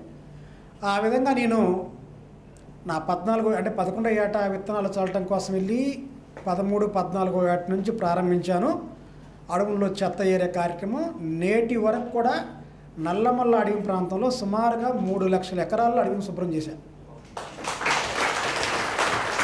కొన్ని వేల ప్రాణులు, పక్షులు, జంతువులు చనిపోకుండా కాపాడగలిగాను. తర్వాత అంటే నేను చెత్త ఏం చేస్తున్నాను, చిన్న ఆలోచన మీకు రావచ్చు. ప్లాస్టిక్ బాటిల్ ఇవాళ కేజీ 20 రూపాయలు ఉంది. ఇవన్నీ నేను ఏరుకొచ్చేసి కొన్ని పాయింట్లు పెట్టాను రోడ్డు పక్కన, తార్ రోడ్డు పక్కన, ఆటో సౌకర్యం, బస్సు సౌకర్యం చోట్ల. ఆ చెట్ల దగ్గర పెట్టేసి నేను ఈ చెత్త ఏరుకునే వాళ్ళు ఎవరైతే ఉన్నారో, అమ్మ పలానా చోట ఒక బస్తా ఉంది, నీకు ఒక 20 రూపాయలు వస్తే ఇల్లని ఒక అలవాటు చేశాను ఈ చెత్త ఏరుకునే వాళ్ళకి. నేను ఇవాళ చెత్త ఆడ పెట్టారంటే రేపు అది ఉండదు, అంటే ఒక అలవాటు అయిపోయింది. ఈ 30 సంవత్సరాల నుంచి నేను ఇదే విధంగా చేస్తూ ఉన్నా. అలాగే నేను చేసే కొన్ని పనులు ఏంటంటే, ఈ అడవుల్లో ప్లాస్టిక్ వ్యర్థాలు ఏరిపడేయటమే కాకుండా అడవికి హాని చేసేవాళ్ళు ఎవరన్నా కానీ, అడవుల్లో చెట్లు నరికే వాళ్ళకి, నల్లమల్ల అడవి ముఖ్యంగా పక్షిని వేటాడడం కానీ, వన్యప్రాణి వేటాడడం కానీ, వాళ్ళకి నేను తిరుగుతున్నప్పుడు రోజు 20-30 కిలోమీటర్లు తిరుగుతూ ఉంటాను. ఎవరైనా కనిపిస్తే వాళ్ళకి నేను కౌన్సిలింగ్ ఇస్తాను. ఒక అందమైన పక్షి ఒక 100 గ్రాముల మాంసం కోసం మీరు ఆశపడితే 1 సంవత్సరంలో 1000 చెట్లు మొలవు విసర్జన ద్వారా అని చెప్పి వారిలో మార్పు తీసుకురావటం. తర్వాత విత్తనాలు, కొన్ని విత్తనాలు చల్లాలి, కొన్ని విత్తన బంతులు చల్లాలి. అన్ని విత్తన బంతులు చల్లకూడదు. ఇప్పుడు ఉదాహరణకి తంగడి ఉంది, బిల్లుడు ఉంది. ఈ 2 కూడా విత్తన బంతి అవసరంలా, మట్టి అవసరంలా. దానికి ఎండకి చిట్లు అవే మొలుస్తాయి. అందుకే అడవిలో బిల్లుడు ఎక్కువ ఉంటాయి. ఆ బిల్లుడు, తంగడి విత్తనాలు చల్లటం, విత్తన బంతులు కొన్ని మట్టి ఎరువు కలిపేసి సీడ్ బాల్ చల్లటం, ఎత్తైన కొండలు, గుట్టలు, కుంటలు, మైదాన ప్రాంతాల్లో చల్లటం. ఈ 30 ఏళ్లలో నేను కొన్ని కోట్ల విత్తన బంతులు, విత్తనాలు చల్లాను. తర్వాత అడవి అనేది దేశంలో ఎక్కువగా తగలబడుతున్న అడవి నల్లమల్ల అడవి. అది 2 తెలుగు రాష్ట్రాలకు గుండెకాయ. ప్రపంచానికి అమెజాన్ అడవులు ఎట్లా గుండెకాయో, మనకు 2 తెలుగు రాష్ట్రాలకి నల్లమల్ల అడవి గుండెకాయ. అయితే క్రీస్తు పూర్వమే సిద్ధనాగార్జునుడు చైనా నుంచి, బర్మా నుంచి, మయన్మార్ నుంచి విద్యార్థులను తీసుకొచ్చి నల్లమల్ల అడవిలో ఔషధ మొక్కల గురించి పాఠాలు చెప్పిన చరిత్ర మనకుంది. తర్వాత బోధిధర్ముడు కూడా చైనా పర్యటనలో అతని యొక్క మర్మకళలు చెప్తున్న అప్పుడు ఒకసారి నల్లమల్ల అడవిని దర్శించాలి అని చెప్పిన సందర్భాలు కూడా ఉన్నాయి. దానికి ఇప్పుడు ఈరోజు కూడా చైనాలో కొంతమంది, బర్మాలో కానీ విద్యార్థులు, వైద్య విద్యార్థులు నల్లమల్ల అడవిలో కాలు పెట్టాలి అని ఒక కోరిక ఉంటుంది. అంటే అలాంటి ఔషధ వృక్షాలు ఉన్నాయి మన నల్లమల్ల అడవిలో. అయితే ఇవి బాగా అంతరించిపోతున్నాయి. ఒకటి బెట్టకు గురి కావటం. నల్లమల అంటే నల్లని కొండలు అని అర్థం, మల కొండలు. మరి ఈ పేరు ఏ మహానుభావుడు పెట్టారో కానీ నల్లమల అంటే నల్లని కొండలు మలమల మాడిపోతున్నాయి అనే ఒక అర్థం కూడా వచ్చింది. వేగంగా బెట్టకు గురి అవటం, నీళ్లు లేకపోవటం, ఔషధ మొక్కలు చనిపోవడం ఒక ఎత్తు అయితే, ఎక్కువగా తగలబడుతున్న అడవి నల్లమల్ల అడవి. ఎలా తగలబడుతుందంటే చాలామంది అంటారు చెట్టుకు చెట్టుకు రాసుకుందండి అంటారు. ఫైర్ ఎప్పుడవుతుంది, కార్చిచ్చు ఎప్పుడవుతుంది, మండు వేసవిలో అవుతుంది. మండు వేసవిలో ఆకులను రాలిపోయి ఉంటాయి, చెట్టు చెట్టు కలుసుకోదు, విడిగా ఉంటాయి. ఎలా ఫైర్ అవుతుంది, ఎలా రాసుకుంటాయి? రాసుకోవు. ఏం జరుగుతుందంటే గొర్రెల కాపరులు ఎవరు ఎప్పుడో ఏ మహానుభావుడు ఏ మాట చెప్పాడు కానీ, మండు వేసవిలో కొండ పైన తగలబెడితే తొలకరి జల్లు సమయంలో కొత్త గడ్డి వస్తుందని చెప్పారు ఎవరు ఒక ఆయన. దాన్ని పాటిస్తూ వీళ్ళకి అవగాహన లోపం వల్ల ఎండలకి నేను చూశాను కాబట్టి చెప్తున్నాను, ప్రత్యక్ష సాక్ష్యం కాబట్టి, తగలబెట్టడం. దీనివల్ల ఏమవుతుందంటే ఔషధ వృక్షాలతో పాటుగా కాడజాతి మొక్కలు ఇవన్నీ కాలిపోతున్నాయి. ఈ చెట్ల పైన ఉన్న గూళ్ళు, ఆ గూళ్ళలో ఉన్న గుడ్డులు, పసి గుడ్డులు, పిల్లలు, చెట్టు త్వరల్లో ఉన్న అందమైన ఒక ఇల్లు ఆకారం వంటి గూళ్ళు, అలాగే ఆ చెట్లు దొచ్చులు అంటారు. ఈ దొచ్చుల్లో ఉన్న తాబేళ్ళు, అడవి తాబేళ్ళు, తొండలు, ఉడతలు, అడవి చీమలు, అడవి పాములు. నేను ఒక పుస్తకం కూడా రాశాను, ప్రకృతి ఆహారం అని. ఇవన్నీ రాశాను. అందులో ఎన్ని రకాల చీమలు ఉన్నాయి నల్లమలలో రాశాను నేను, ఎన్ని రకాల పక్షులు ఉన్నాయో రాశాను. ఇవన్నీ చనిపోతున్నాయి. ముఖ్యంగా కొండముచ్చులు. ఈ కొండముచ్చుల వల్ల ఉపయోగం ఏంటంటే కొండల పైన ఉంటాయి, మైదాన ప్రాంతాల్లో కోతులు ఉంటాయి. ఈ కొండ పైన ఉన్న కొండముచ్చులు ఈ మంటల్లో అటు బాలేవు ఇటు బాలేవు, కింద లోయ ప్రాంతం, మైదాన ప్రాంతం అయితే పరిగెత్తగలవు.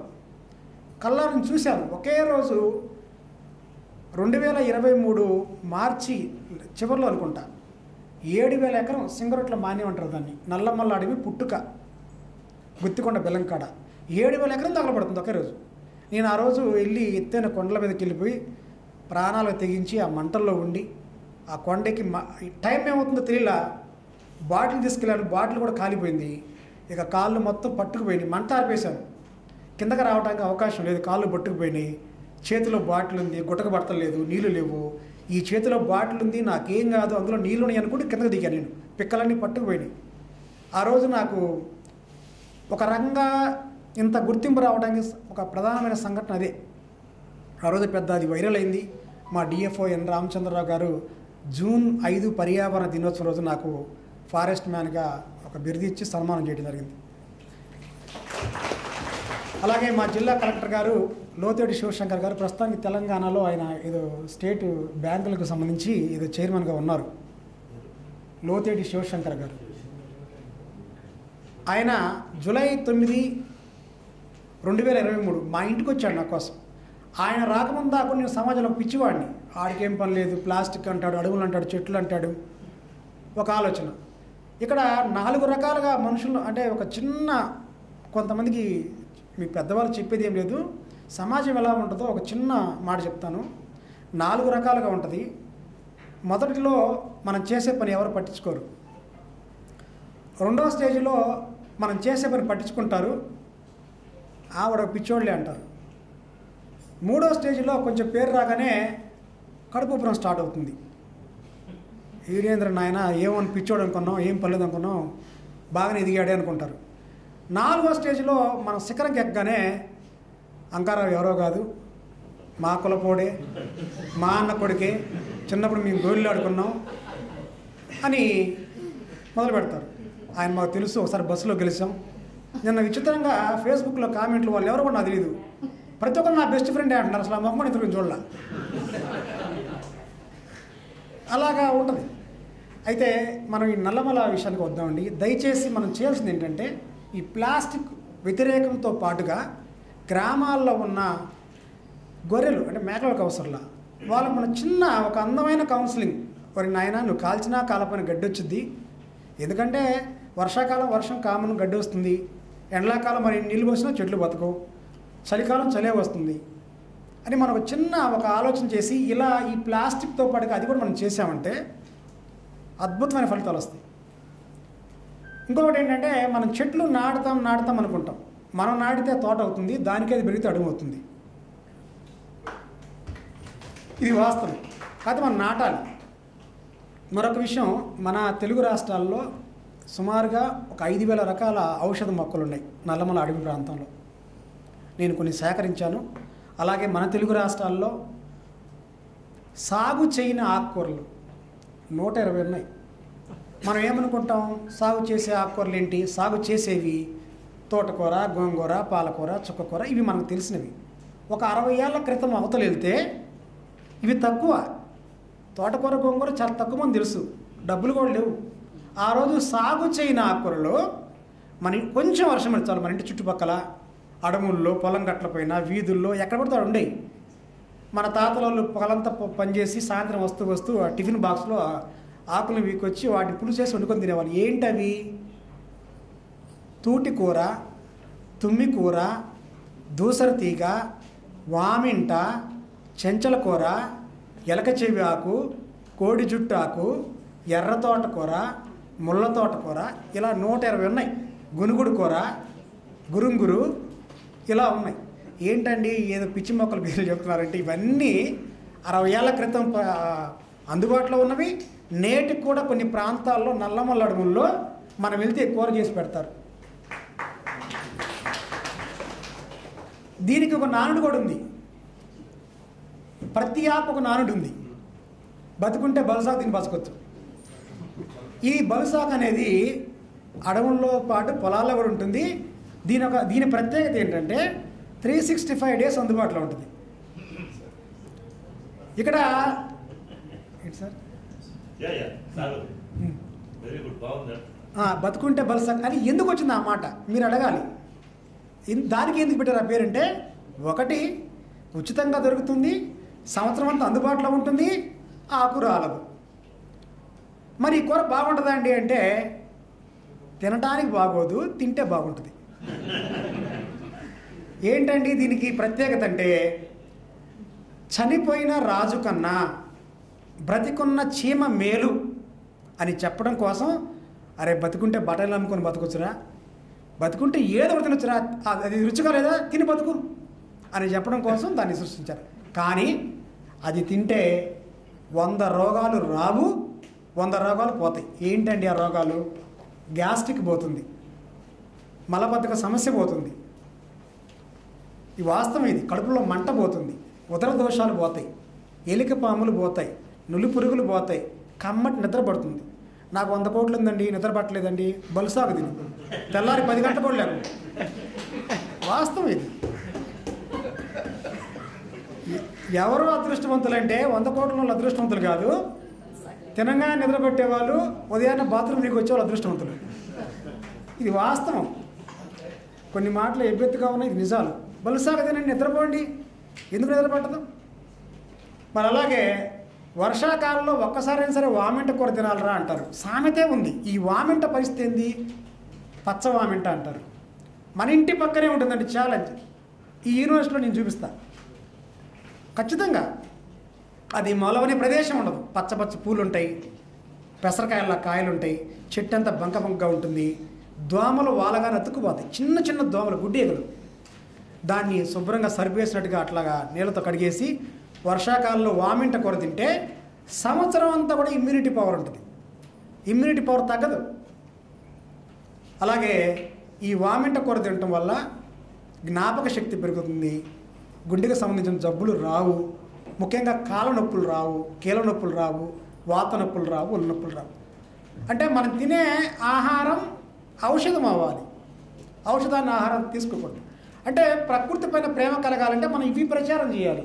ప్రకృతి వల్ల నీకు ఉపయోగం ఉందంటే చేస్తాడు, ఔషధం వల్ల ఉపయోగం ఉందంటే చేస్తాడు. నేల ఉసిరింది, భూ ఆమ్లిక అంటారు. అలాగే సీఎం గారిని నన్ను గుర్తించిన ఆకట్టుకున్న ఒక మాట ఏంటంటే, పూర్వకాలంలో వర్షం ఎప్పుడు పడుతుందో మన పెద్దవాళ్ళు చెప్పేవాళ్ళు. అప్పుడు వాతావరణ శాఖ లేదు, పత్యత్నాలు తెచ్చుకునేవాళ్ళు. పత్యత్నాలు తెచ్చుకోవాలంటే రైతుల దగ్గరికి వెళ్ళి, ఊళ్ళో ఉన్న వాళ్ళ దగ్గరికి వెళ్ళి పత్యత్నాలు తెచ్చుకోవాలంటే ముందుగా ప్రిపేర్ అయ్యేవాళ్ళు. ఎప్పుడు ఏంటంటే, రేల చెట్టుకి పువ్వు పూసిన, మీరు గమనించండి, 45వ రోజు ఖచ్చితంగా వర్షం పడుతుంది. ఈ వానకోకెళ్ళు, తుమ్మెదలు ఇవన్నీ కూడా అక్కడ ఉంటాయి, ఆ చెట్టు దగ్గర తారికాడుతూ ఉంటాయి. ఏంటి వానకోకల ప్రత్యేకత ఏంటి? చకోరి పక్షి ప్రత్యేకత ఏంటి? వానకోకిల, చకోరి పక్షి రెండు కూడా కింద నీళ్లు తాగు, వర్షం పడితేనే నోరు తెరుస్తాయి, గొంతు ఎండిపోయినా కూడా ఉండవు. దీన్ని గమనిస్తూ ఉంటాయి, రేల చెట్టు, రేల పూలను గమనిస్తూ ఉంటాయి. అందుకనే ఎదురుచూపుకి వానకోకల్ని చకోరి పక్షిని చెప్తుంటారు. ఏంట్రా చకోరి పక్షిలో ఎదురు చూస్తున్నావు అంటారు. మన కవులు కూడా పాటలు రాస్తున్నారు, అచ్చి బుచ్చి ఆటలకు రావేలచ్చి చకోరి పక్షి ఎందుకే నా అపై పిచ్చి అని.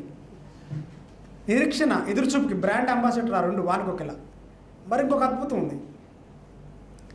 ఒకరోజు నేను అడవిలో వెళ్తున్నప్పుడు ఒక శతాధిక వృద్ధుడు, 100 ఏళ్ళు ఉంటాయి, ఈయన చాట కూర్చోనంటే, తాత నాకు నా 20 ఏళ్ళప్పుడే నాకు 75 ఏళ్ళతో ఫ్రెండ్షిప్, నాకు నా వయసుతో ఎవరితో నా ఫ్రెండ్షిప్ లేదు, ఇప్పటికి కూడా లేదు. నాకు ముసలి వాళ్ళంటే ప్రాణం, వృద్ధులంటే వాళ్ళ దగ్గర విషయం ఉంటుందని. కుర్రోళ్ళ దగ్గర ఏముంటుంది? సినిమా ముచ్చట్లు, షికార్లు ఉంటాయి.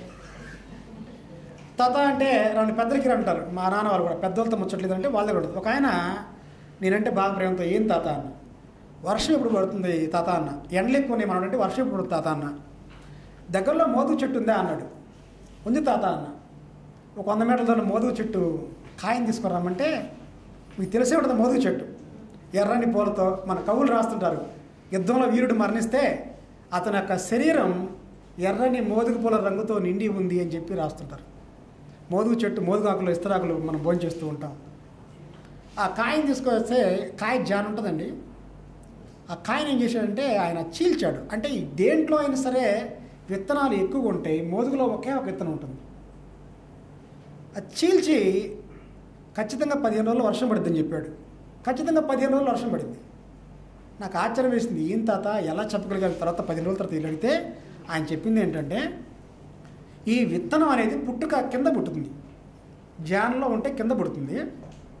ఈ కింద పుట్టినప్పుడు 45 రోజుల్లో వర్షం పడుతుంది. మనం చీల్చినప్పుడు చూస్తే ఈ విత్తనం మధ్య భాగానికి వస్తే 30 రోజుల్లో వర్షం పడుతుంది. ఈ విత్తనం పై భాగంలోకి వస్తే 15 రోజుల్లో వర్షం పడుతుంది. అంటే మోదుగు చెట్టుకి విత్తనం కింద పుట్టి క్రమం పైకి వస్తుంది. అసలు ఏ శాస్త్రవేత్తకి అందని ఒక అద్భుతం. అలాంటి విషయాలు ఆ పెద్ద ఆయన ఎన్నో చెప్పి వెళ్ళాడు. అలాంటి పెద్దవాళ్ళతో నేను కనీసం ఒక 500 మంది 100 ఏళ్ళ బతికిన వాళ్ళతో నేను సహవాసం చేశాను. ఈ రహస్యాలు తెలుసుకోవడం కోసం. వాళ్ళతో మాట్లాడితే ఎంత బాగుంటుందండి. మన తాత ఇంట్లో ఏదన్నా చెప్పేలా కూర్చొని ముసలాడా నువ్వు బీపీ టాబ్లెట్స్ లేదా అంట. మనం వాళ్ళని మాట్లాడినేమో షుగర్ మందేసుకున్నావా లేదా అంటాం తప్ప ఆయన చెప్పేది మనం వినం. మనం గనక ఈ గ్రామీణ విషయాన్ని సేకరించుకున్నట్లయితే ప్రతి దానికి సమస్యకి పరిష్కారం అనేది మన పెద్దల దగ్గర ఉంది. మనం ఆ విధంగా చేసుకోవాలి. తర్వాత మరొక విషయం ఏంటంటే 12 రకాల చెట్లని సమయం ఉందా? 12 రకాల చెట్లని మనం బాగా వృద్ధి చేసుకోవాలి. అందరూ చెట్లు నాటండి, మొక్కలు పెంచండి, మొక్కలు నాటండి, చెట్లు నాటండి అంటారు తప్ప అందులో ఉన్న విషయాలు చెప్పరు, వివరాలు చెప్పరు. వివరాలు చెప్పాలి, వాళ్ళకు ప్రేమ కలగాలి. ఏదైనా సరే యాపిల్ పండు తింటే నీ ఆరోగ్యం బాగుంటుందని తింటాడు. అదే దానికి వల్ల ఉపయోగం లేదంటే ఎవరు తినరు. చెట్లు ఏంటి? 12 రకాల చెట్లు. అందరూ ఇది మనం గుర్తుంచుకోవాల్సిన విషయం. ఇది ప్రతి ఊరిలో ఉండాల్సిన చెట్లు 4. 1 వేప, 2 కానుగ, 3 రావి, 4 జువ్వి. ఈ 4 చెట్లు ఎందువల్ల ఉండాలా? వేప చెట్లు కనుక ఒక 500 వేప చెట్లు 500 ఉన్న ఇల్లున్న ఊళ్ళో ఉంటే వైరస్ చేరదు. గాలిలో వైరస్ని చంపే ఏకైక చెట్టు వేప చెట్టు.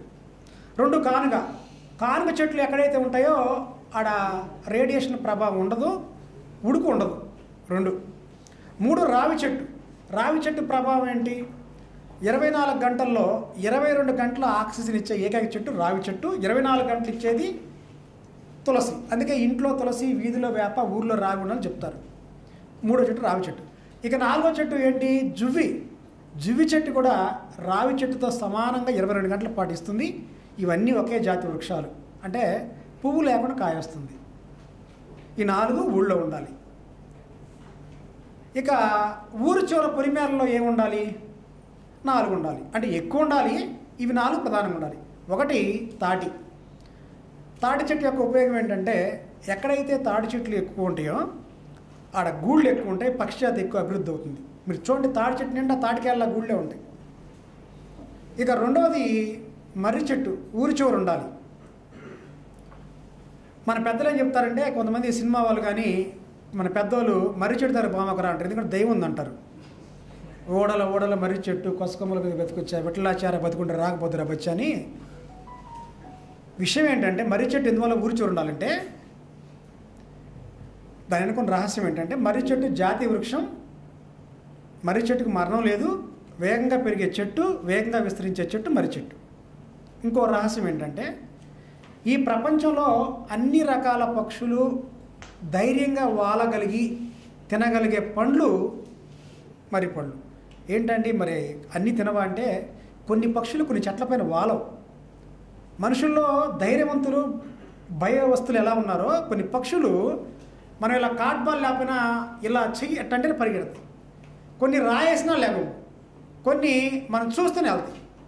ఈ అన్ని రకాల పక్షులు కూడా వాలగలిగే లండన్ పక్షి అయినా అమెరికా పక్షి అయినా మర్రి చెట్టు మీద వాలుతుంది, ధైర్యంగా మర్రి పళ్ళు తింటుంది. మరి మర్రి చెట్టు ఊళ్ళో ఉంటే పక్షులు మొత్తం ఊళ్ళో ఉంటే ఎట్లా? మరి పంట పొలం చెడు పిల్లలు ఎవరు తినాలా? అందుకని చెప్పి ఇవి ఊరి చివరు ఉండాలి. తాటి మర్రి. తర్వాత మరొక చెట్టు మేడి చెట్టు.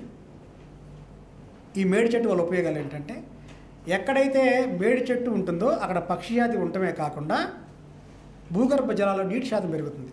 పూర్వకాలంలో మనకి బోరు పాయింట్ వేయాలంటే ఇటు దగ్గరలో మేడి చెట్టు ఉందని అడిగేవాళ్ళు.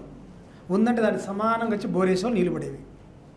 అందుకని అది అక్కడ ఉండాలి ఊరి చివర, పొలాలు అక్కడే ఉంటాయి కాబట్టి. తర్వాత మరొక చెట్టు, 4వ చెట్టు ఊరి చివర ఉండాల్సింది నల్లతమ్మ. మీరు ఒక ప్రకృతి ఒక అద్భుతం చూడండి. ఖచ్చితంగా ప్రతి పొలంలో నల్లతమ్మ చెట్టు ఉంటుంది. నల్లతమ్మ చెట్టు ప్రత్యేకత ఏంటంటే ఎక్కడైతే నల్లతమ్మ చెట్లు ఎక్కువగా ఉంటాయి, పక్షి గూళ్ళు ఎక్కువగా ఉంటాయి, ఆ చెట్టు పైన పక్షి స్థావరాలు, తొర్రలు ఎక్కువ చేసుకొని ఉంటాయి. దీన్నే నల్ల పోచమ్మ కూడా భావించి పూజలు చేస్తుంటారు రైతులు. ఇవి ఉండాలి ఊరి చివర. అంటే ఇప్పుడు 8 అయిపోయినాయి. ఒక 4 రోడ్డు పక్కన ఉండాల్సిన చెట్లు. ఒకటి అశోకల రకాలు ఉన్నాయి. గుండ్రని అశోక రోడ్డు పక్కన కావాలి. అంటే ఇది రోడ్డు మీదకి రాదు కాబట్టి ఇది రోడ్డు పక్కన నీడ బాగా ఇస్తుంది, బాగా ఎత్తుగా పెరుగుతుంది. 2 చింత కూడా సేమ్ ఈ అశోక పద్ధతిలో ఉంటుంది. తర్వాత నిద్రగన్నేరు, దిరిశన, ఈ 2 కూడా ఉండాలి. ఏంటి అంటే ఈ 2 ఒకేలా ఉంటాయి, బాగా ఎత్తుగా పెరుగుతాయి. మీరు చూడండి, నిద్రగన్నేరు కానీ దిరిశన కానీ చెట్లు రోడ్డు పక్కన నాటినప్పుడు ఒక 10 ఏళ్ళకి 2 పైన కలుసుకుంటాయి, తోరణంలాగా. బస్సులకి వెళ్ళడానికి, మనం ప్రయాణానికి చాలా అనుకూలంగా ఉంటాయి, చల్లగా ఉంటాయి. ఒక సామెత కూడా ఉంది, దిరిశన చెట్టు ఊళ్ళో ఉండకూడదు, ఊరి చివర రోడ్డు పక్కన ఉండాలి. దిరిశన చెట్టు దర్శనం చెట్టు అంటే ఊళ్ళో ఉండకూడదు, ఊరి చివర అని మన పెద్దలు చాలా తెలివిగా ఆ రోజుల్లోనే ప్రతి చెట్టుకు ఒక సామెత, ప్రతి చెట్టు యొక్క ఉపయోగాన్ని చెప్పి వెళ్ళారు. ఇవన్నీ మనం చేయాల్సిన అవసరం అయితే ఉంది. ఇంకా ప్లాస్టిక్ మేడం గారు చెప్పారు, ఆచరణ అనేది లేదు అని చెప్పి. వాస్తవమే, ప్లాస్టిక్ అనేది వీధుల్లో నుంచి అడవుల్లోకి వెళ్ళిపోయింది. దాన్ని మనం నిర్మూలించుకోవాలి. ఇంకా చెప్పాలంటే మన సెల్ ఫోన్కి ఉన్న పైన కవర్ కూడా ప్లాస్టిక్కే. మన సెల్ ఫోన్కి ఉన్న పైన కవర్ ప్లాస్టిక్కే. తర్వాత మరొక విషయం ఏంటంటే మన కడుపులో కూడా ప్లాస్టిక్ వెళ్తూ ఉంది ఏదో ఒక రూపాన. అంటే మన శరీరం పైనే కాకుండా లోపల కూడా వెళ్తుంది. దీనివల్ల చాలా ఇబ్బందులు వస్తున్నాయి. ముఖ్యంగా నదుల్లో కూడా ప్లాస్టిక్ ఉంది. ఈ భూమి మీద ఎక్కువగా బతికే ప్రాణుల్లో నాగుపాము ఒకటి, తాబేళ్ళు ఒకటి. తాబేళ్ళు, నీళ్ళ తాబేళ్ళు ఈ నీళ్ళల్లో ఈ పాలిథిన్ కవర్ చుట్టుకుపోయి ఊపిరాడక చనిపోతున్నాయి. తాబేళ్ళు చనిపోతే ఏంటి అంటే సాగునీరు, తాగునీరు అంత కలుషితం అయిపోతుంది. ఎంత దారుణం అంటే చిన్న చిన్న పిల్లలు రజస్వలు అవుతున్నారు ఈ కల్తీ నీళ్ళు తాగటం వల్ల. గ్యాస్ట్రిక్ సమస్యలు, ఫ్లోరైడ్, మోకాలు నొప్పులు, ఇవన్నీ కూడా. ఒకప్పుడు ఈ కృష్ణానది 2 తెలుగు రాష్ట్రాల మధ్యలో ఉండేది, ఇప్పుడు కూడా అక్కడే ఉందనుకోండి. ఆ నీళ్లు చాలా బాగుండేవి. ఇవాళ చూడండి, ఆ నది నిండా ప్లాస్టిక్. నేను కొంత నీళ్ళు మారతారులే అని చెప్పి పల్నాడు జిల్లా పిడుగురాళ్ళ మండలం మోర్జంపాడు చివర, అంటే అటుపక్క హుజూర్ నగర్ బోర్డర్ వస్తుంది. నేను ఒకరోజు ఒక 2 ట్రాక్టర్లు జనం చూస్తుండగా మొత్తం శుభ్రం చేసి నది కృష్ణానది దిగి శుభ్రం చేసి ఒడ్డున పడేసాను అనమాట. అంటే కొంతసేపు అయితే అంత ప్లాస్టిక్ వచ్చింది. ఈ ప్లాస్టిక్ని మనం దాదాపుగా ఆపాలి. నన్ను చూసి నేను ఇంకొక విషయం, మరి మీరేమైనా చేశారా అంటే, నేను ఏరటమే కాకుండా ప్లాస్టిక్ 2 తెలుగు రాష్ట్రాల్లో 10,000 పాఠశాలలకు వెళ్ళాను. అంటే ఒకే పాఠశాలకు రిపీట్గా 20-30 సార్లు వెళ్ళి ఈ ప్లాస్టిక్ పైన ఒక ఉద్యమం తీసుకొచ్చాను. చాలా వరకు మారారు. చాలామంది ఉపాధ్యాయులు నన్ను చూసి సంచులు కర్చీఫ్ లాగా జోలో పెట్టుకుని తిరుగుతున్నారు. కర్చీఫ్ అది మన క్లాత్, దాన్నే కర్చీఫ్లా వాడుకుంటున్నారు, దాన్నే వాళ్ళు వాడుకుంటున్నారు. అలా పిల్లలు కూడా చాలా వరకు మారారు. ఈ ఎఫెక్ట్ ఆంధ్ర ప్రాంతంలో ఎక్కువగా ఉంది, నాకు దగ్గర కాబట్టి. తెలంగాణ, హుజూర్ నగర్ ఇవన్నీ కూడా చెప్పాను, మల్లేపల్లి, దేవరకొండ అవన్నీ కూడా చెప్పాను. నాకు అందుబాటులో వరకు చెప్పుకొచ్చాను, నల్లమల ప్రాంతం వరకు. మనం ఏదైనా సరే మాటలు చెప్తే ఎవరు వినరు, మారరు. చేతలు కావాలి, మనం చేయాలి, వాళ్ళు చూడాలి, మారాలి. ఒకటి ఉందండి, గాలి కన్నా ఉరుము, మెరుపు బలమైనది, కానీ ఆకులు గాలికే రాలుతాయి. అంటే అక్కడ కనిపించాలి, ప్రభావం కనిపించాలి కాస్త కోస్త. కాబట్టి నేను సమావేశాలకి వ్యతిరేకం, జూమ్ మీటింగులకి వ్యతిరేకం, అలాగే ముచ్చట్లకు వ్యతిరేకం, ఫోన్లో కంగ్రాచులేషన్లకు వ్యతిరేకం. అయితే ఈ కార్యక్రమానికి మన పెద్ద సార్ పిలిచారు కాబట్టి రావడం జరిగింది. నాకు ఈ యూనివర్సిటీ అంటే కన్న తల్లి లాంటిది. 2010లో నేను ఇక్కడ విద్యార్థిని. 2010లో ఈ మధ్యకాలం కూడా డిసెంబర్ 22, 2024లో టీ షార్ట్ ఉంది చూడు సార్, దాంట్లో ఇంటర్వ్యూ ఇవ్వడానికి వచ్చాను నేను. ఆంధ్ర తెలంగాణ ప్రభుత్వ ఛానల్ నన్ను ఇంటర్వ్యూ చేశాయి. ఆ రోజు వచ్చాను. మళ్ళీ మనం హైదరాబాద్ యూనివర్సిటీ వెళ్తామా లేదా అనుకున్న దశలో అనుకోకుండా రాత్రి నేను పదవి తీసుకోవటం, ఇప్పుడే సార్ పిలవటం. సార్ గురించి నాకు తెలుసు, పేరు విన్నాను నేను. గంటా చక్రపాణి గారంటే ఎవరో మిమిక్రీ ఆర్టిస్ట్ ఫోన్ చేస్తున్నాం అనుకున్నా సరదా కోసం. అలాగే రాత్రి కూడా చాలామంది రాష్ట్ర స్థాయి అధికారులు ఫోన్ చేస్తే ఇది నిజమా అబద్ధమా, నేను ప్రభుత్వం సలహాదారు కంటే తెలిసిన వాళ్ళు ఎవరైనా సరదా చేస్తున్నారంటే పెద్ద పెద్ద అధికారులు, ఒక సాధారణ నిజంగా మనం అనుకుంటామండి ఆయన కొంచెం మారిపోయాడులే, ఈయన కొంచెం ఇదిలే అనుకుంటాం. లేదండి, నిజమైన మనసున్న మనుషులు కనీసం 100లో 10 మంది ఉన్నారు కాబట్టి భూమి ఇంకా అలా ఉంది, ఎలాంటి వ్యక్తులు. కాబట్టి నా కన్నతల్లి లాంటి యూనివర్సిటీలో ఎక్కడో ఒక పక్కన కూర్చొని నిద్రస్తే పడుకున్న వ్యక్తిని నన్ను ఈరోజు ఇంత పెద్ద వేదిక పైన పిలిచినందుకు కొంతలో కొంత చెప్పే జ్ఞానం అనేది సార్, ఇంకా చాలా జ్ఞానం ఉంది, నా కడుపు నిండా మాటలే ఉన్నాయి. మీరు మరొకసారి అవకాశం ఇవ్వాలి, వచ్చి మీ ఆశీస్సులతో నేను మరొకసారి మళ్ళీ మాడతాను సార్. జై ప్రకృతి, జై నల్లమల అడవి తల్లి, జై. Thank you. జై అంబేద్కర్ యూనివర్సిటీ. నా పేరు కొమ్మేర అంకారావు. నేను ఆంధ్రప్రదేశ్కి ఫారెస్ట్ ఎన్విరాన్మెంట్కి అడ్వైజర్ ప్రస్తుతానికి. Thank you. నిజంగా ఒక గొప్ప శాస్త్రవేత్తను ఈ యూనివర్సిటీ కన్నది అని నేను అనుకుంటున్నాను. ఎందుకంటే మాకు చాలా గర్వకారణం కదా, ఇలాంటి విద్యార్థులు సమాజంలో తీసుకొచ్చే మార్పులకి నిజంగా అవసరం ఉంది. మీకు అవకాశం ఉన్నప్పుడల్లా మీ పుట్టింటికి రావచ్చు ఇక్కడికి. రెండోది 10 జిల్లాలలో, తెలంగాణలో 10 జిల్లాలలో మీరు ఎక్కడ ఒక 2000 మందిని అడ్రస్ చేస్తామన్నా, ఎందుకంటే మా కరీంనగర్ కాలేజీలో 4000 మంది విద్యార్థులు ఉన్నారు, అట్లా మా గోదావరిలో 2000 మంది ఉన్నారు. అదేవిధంగా మన నిజామాబాద్లో గిరిరాజ్ కాలేజీలో 3000 మంది ఉన్నారు, ఖమ్మంలో 4000 మంది ఉన్నారు. మేము మా సెల్ తరఫున, యూనిట్ తరఫున మీ లెక్చర్స్ని మేము జూమ్లో ఇవ్వమని అడగము, ఓకే. కానీ జూమ్ కాకుండా మాకు ఒక స్టూడియో, ఆ స్టూడియోలో మీరు ఎట్లాగైతే మనం ఇక్కడ ఇచ్చారో, మీరు ఆ స్టూడియోలో ఒక 10 లెసన్లు రికార్డ్, చాలా అద్భుతమైన విషయాలు. ఇక్కడ మీరు పక్కన కూర్చున్న సారు ఐఎఫ్ఎస్, ఇండియన్ ఫారెన్ సర్వీసెస్లో, ఫారెస్ట్ సర్వీసెస్ 30 ఏళ్ళు పనిచేసిన ఆయన. నాకు 10 ఏళ్ళ నుంచి 15 ఏళ్ళ నుంచి తెలుసు. ఆయన తెలంగాణలో ఒక ఫారెస్ట్ యూనివర్సిటీని స్థాపించారు. దానికోసము మీరు ఎట్లా ఉద్యమం చేశారో ఆ ఉద్యమంలో పనిచేశారు. ఆయన ఆశ్చర్యపోతున్నాడు మీరు చెప్తున్నటువంటి విషయాన్ని. కాబట్టి మీరు మా బ్రాండ్ అంబాసిడర్, మా యూనివర్సిటీకి అంబాసిడర్. మిమ్మల్ని మీరు ఎప్పుడు హైదరాబాద్కి వచ్చినా మీరు నేరుగా, నాకు ఆశ్చర్యం వేసింది, ఇవాళ రేపు మంత్రివర్గంలో స్థానం రాకముందే కారు వస్తుంది ఇంటికి, లేదా ఒక 10 రాకముందే వస్తున్నాయి. నువ్వు రైల్లో నిలబడి కిక్కిరిసిన దానిలో వచ్చినానంటే ఆంధ్రప్రదేశ్ గవర్నమెంట్ తక్షణమే మీకు కారు సౌకర్యం ఎంత ఇవ్వాలని కోరుకుంటున్నాను. అందుకే నేను కారు పంపించాను మీకు రైల్వే స్టేషన్కి. నో ప్రాబ్లం, మీరు ఎప్పుడు హైదరాబాద్ వచ్చినా మీకు ఇక్కడ గెస్ట్ హౌస్ ఉంటుంది, మీరు వచ్చి ఇక్కడ ఉండండి, మా రిజిస్టర్ గారికి చెప్పండి. ఆ రోజు మాకు ఒక 15 నిమిషాల లెక్చరు, 20 నిమిషాల లెసన్ ఇస్తే మీలాంటి పిల్లలు చాలామంది దాన్ని వింటారు. చాలామంది మీరు కూడా మా దూరదర్శన్లో మా లెసన్లు వచ్చినప్పుడు మీరు కూడా విని ఉంటారు. సో అట్లా మీరు మాకు ఒక విషయ నిపుణుడుగా ఉంటారు, అంబాసిడర్గా ఉంటారు. అదేవిధంగా మేము ఇప్పుడు ఇందాక మా మేడం చెప్పారు, ఒక ఒక బ్రిగేడ్ ఏర్పాటు చేయాలని. అది మీ నాయకత్వంలోనే ఏర్పాటు చేస్తాం.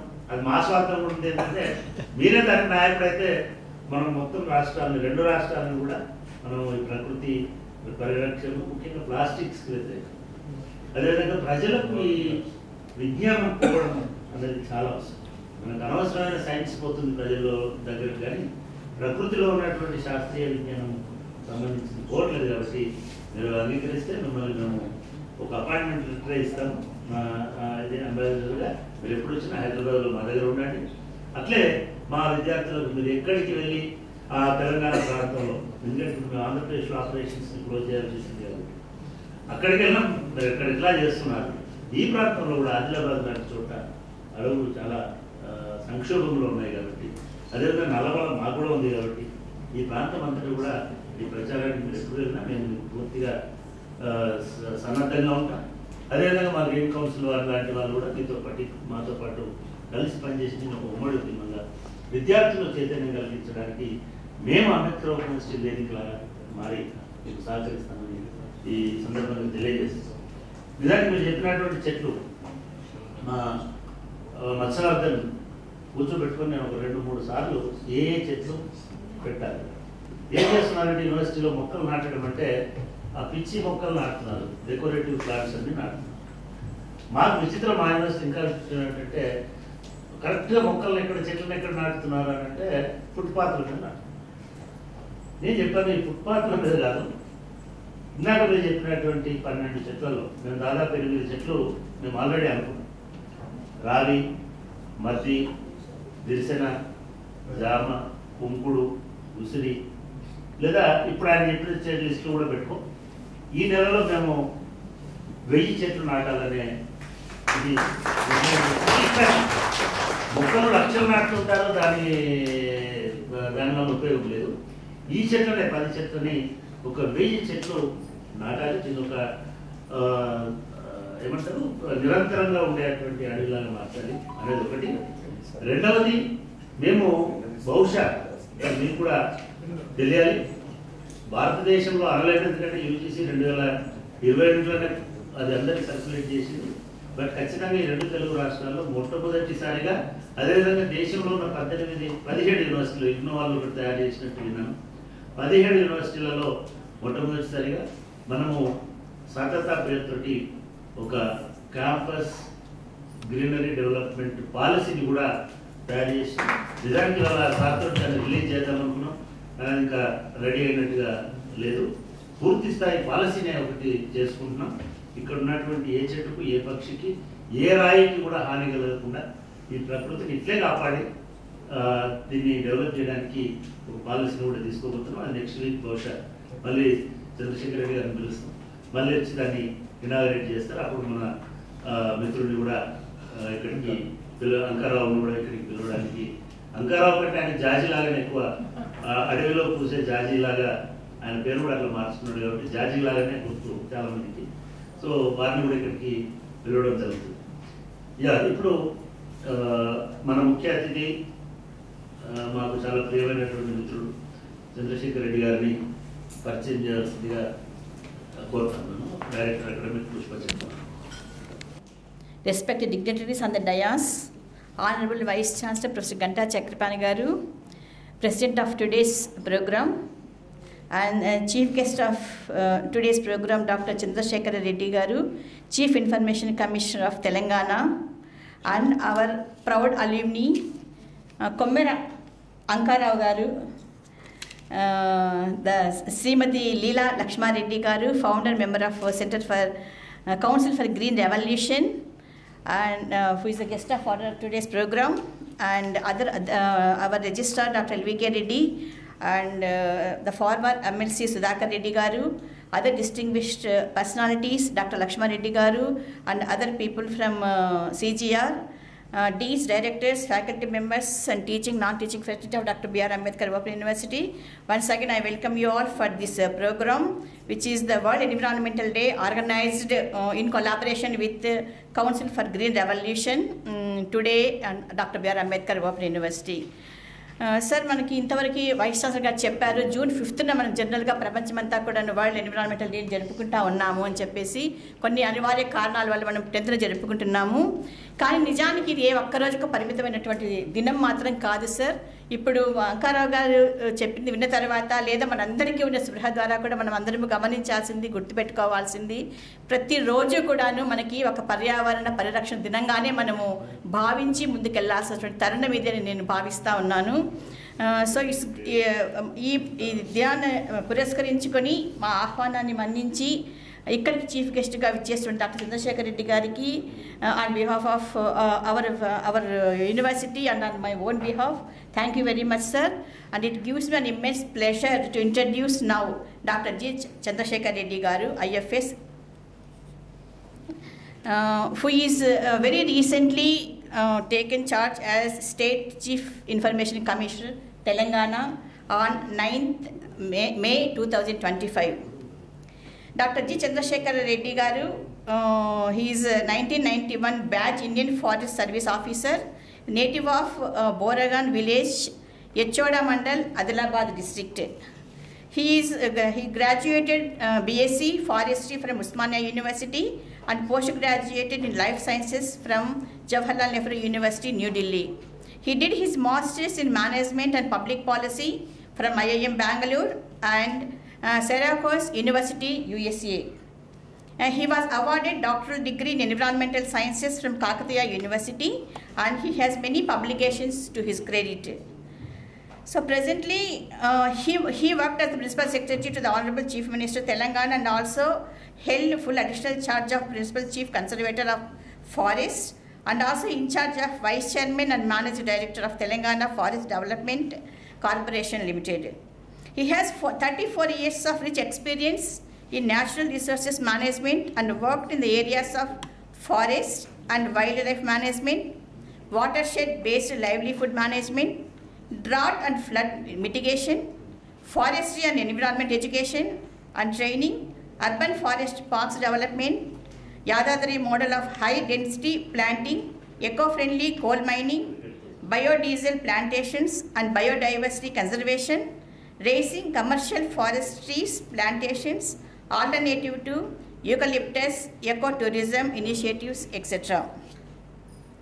He was very recently awarded Special Lifetime Achievement Award from Raj Bhavan, Telangana for environmental conservation efforts. Earlier, while working in SCL Limited, he also won Indira Priyadarshini Vriksha Mitra Award for eco-friendly measures in Singareni Collieries. So apart from his academic qualifications, he has also some professional qualifications like associated of Indira Gandhi National Forest Academy, Dehradun, which is equal to Master of Science Forestry in the year 1991 to 1993. And he is also a certified trainer on Incident Response System for Disaster Management from NIDM. And he is also a certified trainer on Leadership Skills Program by CCL. And he has written working plan for Yadadri District Forest Management plan for KBR National Park in Hyderabad, and Forest Management Plan for TSFDC plantations.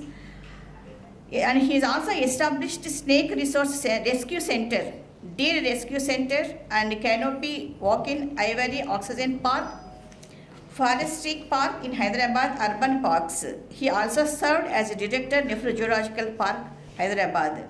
And he has established Forest College, as our Vice Chancellor said, he established Forest College and Research Institute at Mulugu, Hyderabad in 2015 and 2021, and he was the founder dean till the first convocation. Presently, he also he worked in the process of transformation of botanical garden in Hyderabad, and presently he is the Chief Information Commissioner of Telangana. Sir, thank you very much for accepting our invitation, and he came here to deliver your address. So it is now time for us to hear his again one more inspirational speech. Thank you very much. Chakrapani గారు నన్ను విద్యార్థిని చేసినందుకు చాలా సంతోషంగా ఉంది, because I'm a life long learner and I'm indebted to Komera Ankarao. Thank you very much for sharing wonderful experiences. I don't think I have heard any person speaking such a good forestry in such a simplified language, connecting our nature to human beings' existence. Wonderful. I'm so grateful to the Ambedkar Open University.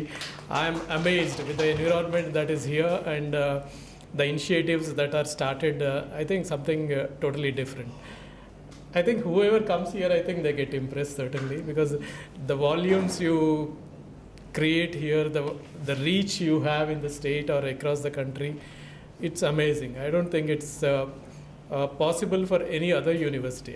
I boast myself that having studied in best of the institutions in the country, I am part of JNU, I am part of Osmania, I am part of Kakatiya, I am part of IIM Bangalore, I am also part of USA University. But still, I'm surprised to see this campus. It's so wonderful. Thank you very much. My association with Chakrapani Garu started in when he was in the TSPSC chairman. So I was determined to start a professional forestry education for the first time in Telangana. The then government has taken the initiative. So I am a BSc forestry graduate from Kamareddy College. So that was the fire behind me to make a best of the institution possible in the country as a first university in the state. So I gave my life and blood to it, and now also I think every brick and every plant speaks volumes about my involvement there. But most important was institution building, and in the institution building, the bringing in the academic luxury for the students. And that too, we don't have any legacy of having postgraduates or graduates or doctorates in forestry. So we had to borrow from elsewhere, and we had to identify, search across the country who could be the best faculty who can teach our students in the state. So he was very helpful, and I'm so grateful and thankful for getting a wonderful institution in terms of academics in Telangana. Thank you very much. Regarding Center for Green Revolution, Madam, your name I've been hearing for maybe a decade now. Sai Bhaskar Reddy keeps on telling about your organization and your strengths, and I'm sure I was in the beginning of the Earth Leaders program in Jangam when he started the Strauss Museum. He is another amazing personality, but Center for Green Revolution, I was a witness to this Eastern Ghats publication. Thank you very much for remembering me, and also being part of, I consider myself as a part of Center for Green Revolution, because Sai Bhaskar I always associated for the last 30 years. Yeah.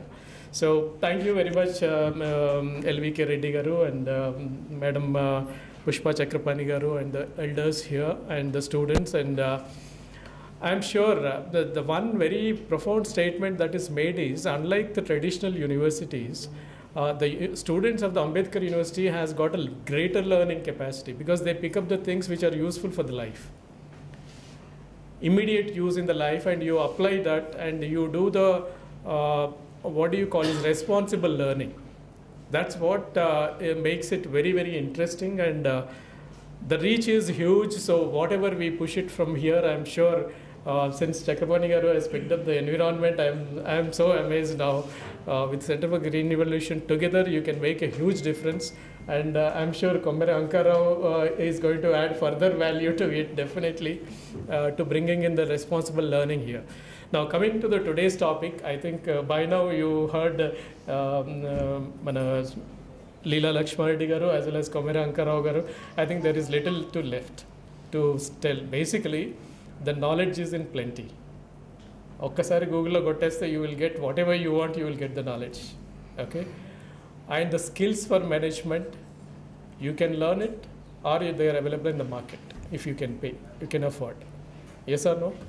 Skills are available, knowledge is available. What is missing is commitment. That is a personality. That what we call is attitude. If you have a right attitude, everything will fall in place. And that's what has happened to Kommera Ankarao. Unconditional goal for the last 30 years brought him laurels, isn't it? So that is what is important in the individual. For me also, last 34 years of commitment to make a difference in the society, to make a difference in the processes that are existing can only make a difference. So that is what I am recognized for, and I am grateful for this afternoon session. So I'll just finish it off my talk in about 10 minutes. Basically, the environment versus development, all of you heard about it, enough of it. And since the beginning of civilization, if you look at the plastic is not very old. How old is this, the plastic? Anybody? May not be more than a century old. Okay, so though it started in 1900, but actual production in a mass scale and large scale of consumption started only in 70s. So that means not even 50-year-old.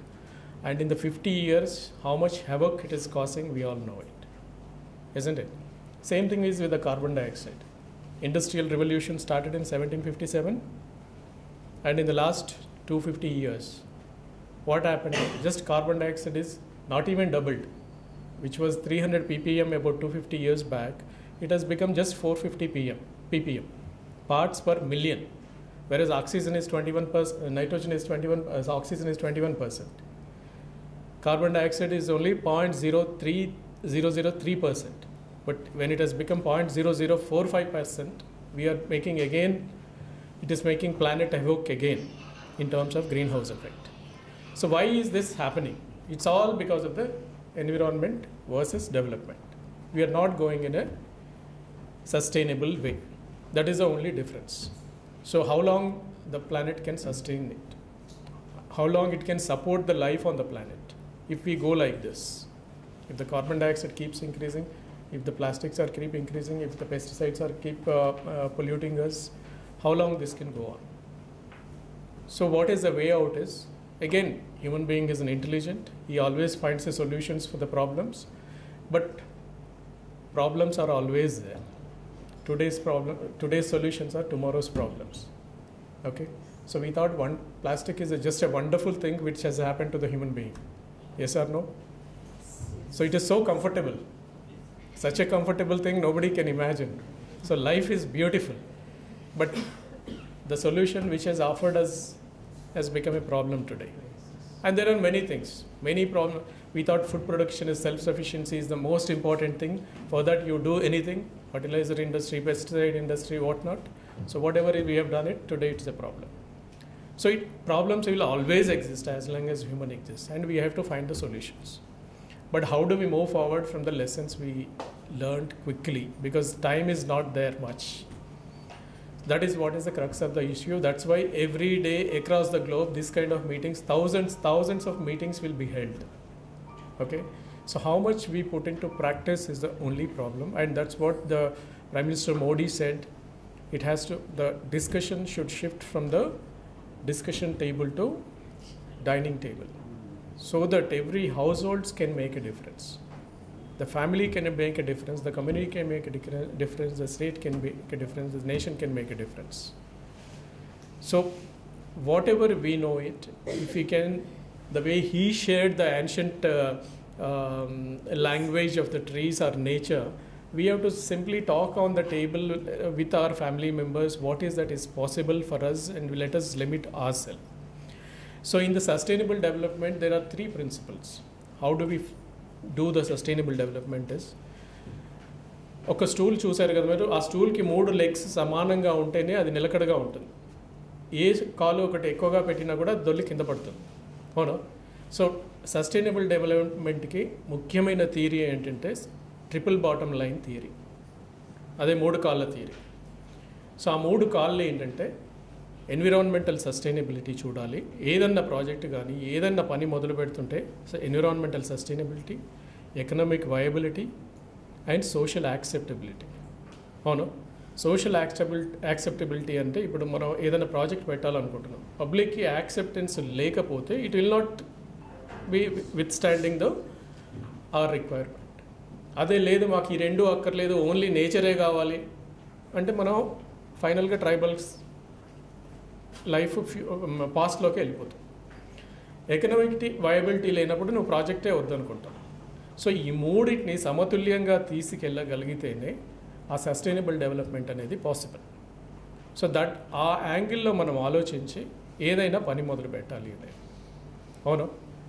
So ఆ పని ఎలా మొదలు పెట్టాలి అనుకున్నప్పుడు, సరే హైదరాబాద్ ఇంత develop అవుతుంది కదా, మరి Hyderabad economic viability is not only important కదా, వాతావరణం కూడా బాగుండాలి కదా. మనం ఎంత డెవలప్ అయినా పీల్చడానికి గాలి, తినడానికి ఆహారం కల్తీ అయిపోయి, తాగడానికి నీళ్లు సరిగ్గా లేకపోతే ఎంత డెవలప్మెంట్ దేనికి సంకేతం? సో సస్టైనబుల్గా డెవలప్ అవ్వాలి, సిటీకి రెసిలియన్స్ తీసుకురావాలి, సిటీకి క్లైమేట్ రెసిలియన్స్ తీసుకురావాలి అనుకున్నప్పుడు కంపల్సరీగా planting is the major solution. మీకు ప్రకృతిలో పచ్చదనానికి ఎంత విలువ ఉందంటే, అంటే అన్నిటికీ మన జీవనాధారానికి కానీ దేనికైనా ప్రకృతి నడవడానికి, సివిలైజేషన్ నడవడానికి ముఖ్య కారణం ఏంటి? ఎనర్జీ. ఆ ఎనర్జీ అనేది మనకి ఎక్కడి నుంచి వస్తుంది? సూర్యశక్తి. అవును, సూర్యశక్తినే మ్యాక్సిమం ఎనర్జీ మనకి ఇస్తుంది. సూర్యశక్తిని తీసుకొని మనం బతకగలమా? లేదు. So what is the source for us? Only greenery. Only గ్రీనరీకి మాత్రమే సూర్యశక్తిని జీర్ణించుకొని మనకు కావాల్సిన రూపంలో శక్తిని ఇస్తుంది. అది కూడా పెరగడానికి అవకాశం ఏర్పడుతుంది. సో ఆ ఎనర్జీ అనేది దానికి ఎలా వచ్చిందంటే ఆ పత్రహరితం ఉండడం వల్ల, ఆ గ్రీనరీ ఉండడం. గ్రామం పచ్చగా ఉందంటే ఏంటి? గ్రామం పచ్చగా ఉందంటే అక్కడ చెట్లు ఎక్కువ ఉన్నాయని అర్థం. అక్కడ చెట్లు ఉండడం అంటే అక్కడ ఎనర్జీ అనేది ప్రొడక్షన్ ఎక్కువ అవుతుంది. ఆ ఎనర్జీ వల్ల మిగతా లైఫ్ ఫామ్స్ అన్నీ సపోర్ట్ పొందగలుగుతున్నాయి అనే దానికి అర్థం. సో ఆ పచ్చదనానికి ఉన్నటువంటి ప్రత్యేకత ఏంటంటే సూర్యరశ్మిని జీర్ణించుకోవడము, వాతావరణం నుంచి కార్బన్ డైఆక్సైడ్ తీసుకోవడం. సో ఇప్పుడున్న మనకు ప్రాబ్లం ఏంటి? కార్బన్ డైఆక్సైడ్ 300 నుంచి 450 ppm అయినందుకు అందరూ ప్రపంచమంతా గగోలు పెడుతుంది. ప్రతిరోజు ఇలాంటి కాన్ఫరెన్సెస్ 100 జరుగుతుంటాయి. సో ఆ కార్బన్ డైఆక్సైడ్ని బంధించే శక్తి చెట్లకు మాత్రమే ఉంది. Easiest and simple way of solution. అది బంధించి ఏం చేస్తుంది? అది పెరుగుతుంది, మనకి ఫుడ్ని ఇస్తుంది. అలాగే ఇప్పుడు ఆ చెట్టు నుంచి వచ్చిన కలపను అలా మనం టేబుల్ చేసి పెట్టినామనుకోండి, ఇంకో 100 సంవత్సరాల పాటు ఆ కార్బన్ డైఆక్సైడ్ అనేది దాంట్లో బందీగా ఉంది. అంటే ఏంటి? వాతావరణంలో నుంచి తీసుకొని మనం ఆ ప్రోడక్ట్లో బంధిస్తున్నాం. అంటే వాతావరణంలో మనం కార్బన్ డైఆక్సైడ్ తగ్గించాలనేది మేజర్ ప్రపంచం ముందున్న అతిపెద్ద సవాల్. సో ఆ సవాల్ని మనం అందరం ఇలా భాగస్వామ్యం అవుతాము అనేదానికి చిన్న ఉదాహరణ చెట్లు నాటడం అనేది. అవును, కానీ అది చేసే పని చాలా పెద్దది. దానికి ఎక్కడ ఎల్లలు లేవు. ఇక్కడ నాటితే ఇక్కడే మన బంజారా హిల్స్, జూబ్లీ హిల్స్ వాళ్ళే బాగుపడతారు, చక్రపాణి గారు చెట్లు పెంచితే అంటే కాదు. సో ఆ గాలి అనేది ప్రపంచం మొత్తం వెళ్తుంది. సో ఇక్కడ చేసే పని act local, think global, act local. అవును. సో ఇక్కడ చేసే పని ప్రపంచం అంతా ఉపయోగపడుతుంది. అది మనం చెట్ల వల్ల కలిగే ముఖ్యమైన ఉద్దేశం. సరే, coming to the sustainable development again, మనం ఏమనుకున్నాం? ఒక అభివృద్ధి ఏంటంటే మనం అభివృద్ధిలో భాగంగా మనం ప్లాస్టిక్ని చూసాం. అవును, గత 50 సంవత్సరాలు, గత 75 సంవత్సరాల్లో నేను చిన్నగా ఉన్నప్పుడు నేను ఆలోచిస్తున్నాను, అసలు ఏం చెప్పాలి, ఇది మళ్ళీ చదువుకొని చెప్పడం ఏంటి, అందరు చదువుకోవచ్చు కదా, ఫోన్లలో అయ్యాలి, రేపు అందరికీ దొరుకుతుంది, ఏం చెప్పాలి అనుకున్నాను. సో మా ఊర్లో గుర్తు తెచ్చుకున్నాను. నేను చిన్నగా ఉన్నప్పుడు 7th క్లాస్ వరకు నేను తెలుగు మీడియం ఊర్లోనే చదివినప్పుడు అసలు ఏం ప్లాస్టిక్ చూశాను ఊర్లో అని గుర్తు తెచ్చుకున్నాను. నాకు అసలు ఏమి చూసినట్టు గుర్తులేదు. ఒక టూత్ బ్రష్ తప్పితే, మేబీ దువ్వెన, ఈ 2 తప్పితే ఇంకా ప్లాస్టిక్ అనేది ఎక్కడ చూసినట్టు గుర్తులేదు. ఎందుకంటే చెంబు ఇత్తడిదే, గంగాలము ఇత్తడిదే, కొప్పెరావు ఇత్తడిదే, ఇంట్లో utensils everything is made from metal or pots. I don't think I have seen anything else apart from these 2 things in the village. Maybe during the education has progressed, even then not much of a plastic. But in the last 2, 3, 4 decades, విలేజ్కి ఒకసారి మధ్యలో ఎప్పుడో ఒకసారి వెళ్ళినప్పుడు micro market అనేది చాలా చొచ్చుకుపోయింది విలేజ్లోకి. ఇదేంటంటే పెద్ద షాంపూ బాటిల్ కొంటే 200 రూపాయలు కాబట్టి విలేజర్స్ అఫోర్డ్ చేయలేరు కాబట్టి చిన్న ప్యాకెట్లో వేసిస్తే 5 రూపాయలు, అంటే 4 రెట్లు లాభం వస్తుంది. ప్లస్ చిన్న ప్యాకెట్లో అందరూ అఫోర్డబుల్, ప్రపంచంలో అదే మన దేశంలో ఉన్న వాళ్ళందరూ కొనగలరు అనేది. సో మైక్రో మార్కెట్ అనేది చాలా పెద్ద ఎత్తున వచ్చేసి అదే ఊర్లో ఉన్న షాప్కి వెళ్ళి చూస్తే మొత్తం చిప్స్ ప్యాకెట్స్, ఈ కొబ్బరి నూనె packets, pickle packets, then shampoo packets, Triveni అదేంది ఒక్కపొడి ప్యాకెట్స్, జర్దా ప్యాకెట్స్, అవన్నీ those are all made up of plastic sachets. And where will they go? So they will reach the fields, they will reach the lakes, they will reach the wells. Wherever we go, we carry with them. So they are visible now everywhere. Now single-use plastic, maybe water bottles and all, we are saying maybe not more than 25 years, maybe 30 years at the most. Water bottles, I don't think we have seen 30 years back. Okay. So water gods must be crazy. Cinema వచ్చింది 1980లో. అవును, దాంట్లో హెలికాప్టర్ల నుంచి కింద water bottle పడేస్తే దాని story ఎంత అయింది, Coca Cola water bottle story మీ అందరికి తెలుసు.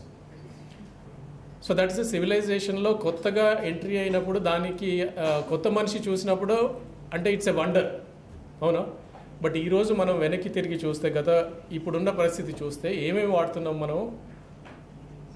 కుర్చీలు అవే, అవునా, పాల ప్యాకెట్ అదే, చిప్స్ ప్యాకెట్ అదే, చెంచా అదే, అవునా. ఇంకా కొత్తగా ఏమొచ్చినాయి, ప్లేట్స్, స్పూన్స్, ఇంకా చాయ్ గ్లాసులు, ఇంకా diapers. Major thing is diapers. I think future is about all that. Old age people will be more and more, and you know how many diapers are required. Straws, అవును, ఇంకే ఉన్నాయి, చాలా ఉన్నాయి, మీరు చూసేవన్నీ.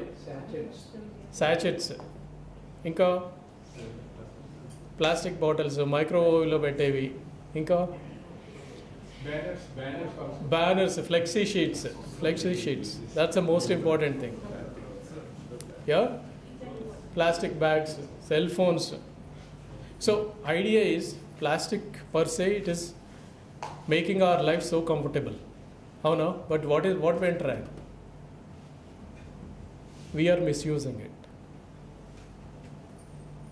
The product which made us our lives comfortable, we are misusing it, and it's because of us it is becoming bad. Isn't it? I don't think plastic per se is bad. ఇప్పుడు Nobel when he discovered dynamite, he never thought that this is going to be used in a different way. Land mines కానీ ఇంకోటి కానీ. అదే plastic discovery చేసినప్పుడు కూడా I don't think they've thought it like that. But it's a global problem now. So idea is what is that we can make a difference. So all of us know these are the things which are happening and this is to be controlled. So what shall we do then? Who has to do? Sorry, government has to do. First point, everybody says government has to do. So what will government will bring in? A policy will come, followed by the act, how to control the plastic pollution, and it has already brought the guidelines for it, and it has already brought out the framework for it. And all of you know, we make very, very good laws in the country, and their implementation is so otherwise you wouldn't have seen the plastic everywhere. Okay, then next is what? Regulating agencies have to be perfect to implement the law. So what the regulatory agents has to do, they should ensure recycling, or they should impose the taxes, or they should lay the penalties for those who are not doing the recycling or whatever compliance of the laws are not there. There also we have failed. Isn't it? Now what next? Community or individual has to do something? Yes? So what is that individual has to do? I want answers from you only. I don't want to tell because I want you people to commit. So what shall we do? We have to take our own bags whenever we go out, and we should prefer environment friendly, going back to the roots. Excellent. So carry your own bag instead of asking the vendor to give the vegetables or whatever it is in the plastic bags. And I'm surprised, I see in my community, a truck comes with the vegetables and every lady from the house goes with a bag of their own. And the culture has begun. It's very, very good that citizens have taken up the task.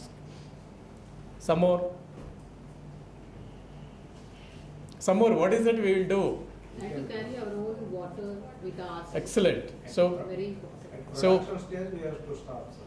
yeah. So, she said we have to carry our own water bottle, right? So, water bottles are causing 10% of the total global plastic pollution. And believe it, maybe in the by next turn of the decade, there will be more water bottles than fishes in the oceans. So that could be the situation. And the flooding could be because of the plastic, not because of the rains. Because even if a small rainfall is there is no scope for percolation. So entire water will flood out. So this going to be the situation. Not only the biomagnification, as he said, it is accumulating in the animals' guts and human guts or whatever it is, biomagnification. Apart from all that, the oceans are going to be filled with the plastic, and the landfills are going to be make water infiltration impossible. So what else we have to do? So the bottles we carry, lot of lot of government institutions now switched over to the glass bottles or steel bottles. And believe it, we used to carry about 3-4 years back also that plastic carton of waters in the vehicle, so that when we are in the tours, we can take out and drink it. But the heat in the vehicle, and so much of heat that the water will get polluted in 2-3 days only. Then when we realized about that microplastic effect, we stopped it. We stopped it, and we are carrying our own steel water bottle. And every day, along with the bag and diary, the water bottle also gets into the vehicle these days. And many meetings, we see replacement for the water bottles, and every one of us should carry that water bottle along with us. And water is the best medicine. And having fully known that, drinking from a bottle which gives us poison is not correct. And more important is making that plastic bottle itself takes 2 liters of water. Apart from the content in it, the virtual water, the invisible water which is utilized in making that water bottle itself is a 2 liters. That's called virtual water. Like rice, there may not be water in it, but for production of it, it consumes millions of liters of water. 1 kg of rice, how much water it takes. And we are producing and we are exporting the water, not the rice. So we have to have the sustainable solutions and sustainable practices, but whatever is the best for the people, they will adopt that only. But we have why the micro market has flourished? Because of the volumes. So we want everything to be cheaper alternatives. If we want a bamboo bottle or we want a metal bottle, we want it to be cheaper than the plastic bottle. So tiffin boxes also, plastic tiffin boxes also. Yeah, that's also very poisonous. Tiffin bottle, she has raised a right point. Carrying the metal boxes to the offices is more important, because when you pack the hot food, definitely the food is going to be poisonous. May not be impacting you in 10 years, 15 years, but in the lifeline, if you practice that, it is certainly going to impact. I don't want to get into the health impacts of the plastic pollution, but how do we control it? That is what is in our hands. Okay? So what else we can do? So we should not buy fruits and other items that are packed in plastic, things like. Nowadays we see so many blueberries and other items of fruits Very that nice. are sold in plastics. Very nice. So it is good if we not buy, but one should go to the market like Raitu Bazaars. Very nice. Where the fruits are sold openly, fresh, then we should. Someone should. Very and nice. even we should also lead a delegation to create an awareness to less use of plastic. Excellent. This is one very good thing is encouraging the local markets or purchasing directly from the farmer. This I thought about it, what is happening at my home. So previously we used to get the dairy milk packets, so they're all plastic, right? Now nearby my home there is a temple, and temple has got a lot of cows and buffaloes, so the person from there, he brings in milk and pours it in. Now there's no plastic there. So it's possible to practice such things wherever we can promote. We should be able to promote all these things. Then what else? These two things, carrying a bottle, carrying a plastic, carrying a bag with you, can make a huge difference in the volumes of India. Otherwise, the numbers are going to reach millions and millions of tons. Because though our per capita consumption is less, we are 5-6 times more than developed countries' population. So వాళ్ళు 100 కిలోలు తీసుకున్నా కూడా మనం 10 కిలోలు consumption చేసినా కూడా per capita our land is very, very limited, 2.5% of the land geography. We'll go up to 25% of the population also. So imagine where will we fit in 10 times more people and 10 times more waste that is generated. So necessarily we have to follow the sustainability development principles, and necessarily each one of us has to make a difference on the planet. It's not other person's responsibility. not the person sitting next to you. It is your responsibility. You have to feel it. You need to be accountable for yourself. You need to be footprint. How do we reduce causing the negative impact on the nature is very, very crucial, and everybody has to think about it. Maybe the generation, few people sitting outside there may be given environmental education, but we were not taught. And you are a generation, you are seen the ill effects of it, and you're being taught, and I'm sure the new generation will pick up these things and being responsible for the planet. With these few words, I thank Ambedkar Open University, Sri Vice Chancellor Sri Chakrapani Garu and Leela Lakshmareddy Garu for Center for Green Revolution, and everybody here for patient listening. And thank you very much, Ankar Rao Garu. I am enriched with your knowledge. Thank you so much.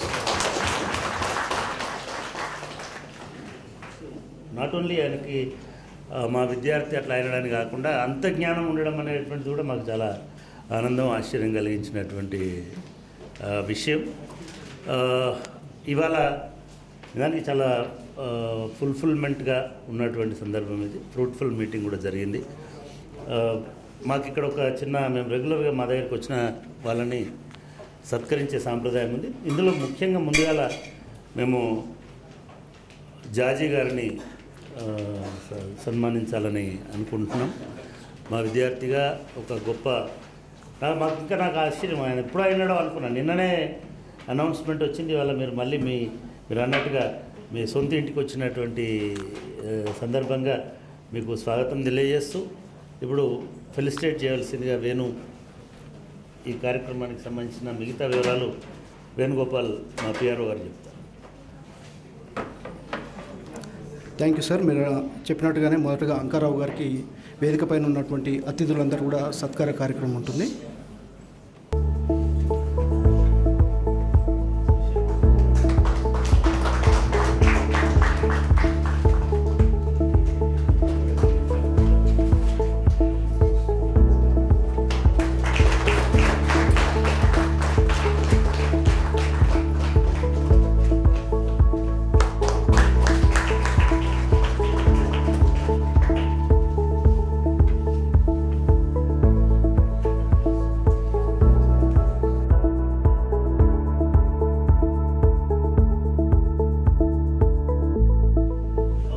Thank you sir. Thank you Ankarao గారు. Next లీలా లక్ష్మారెడ్డి గారికి, president council for green revolution.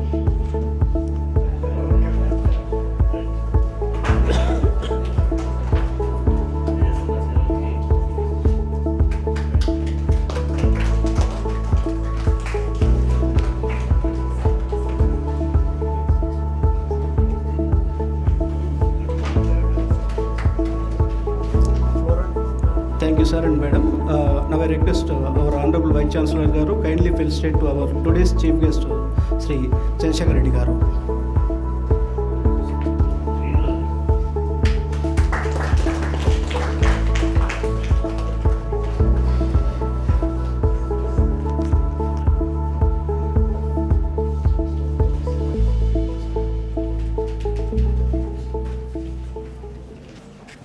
అందరికీ నమస్కారం.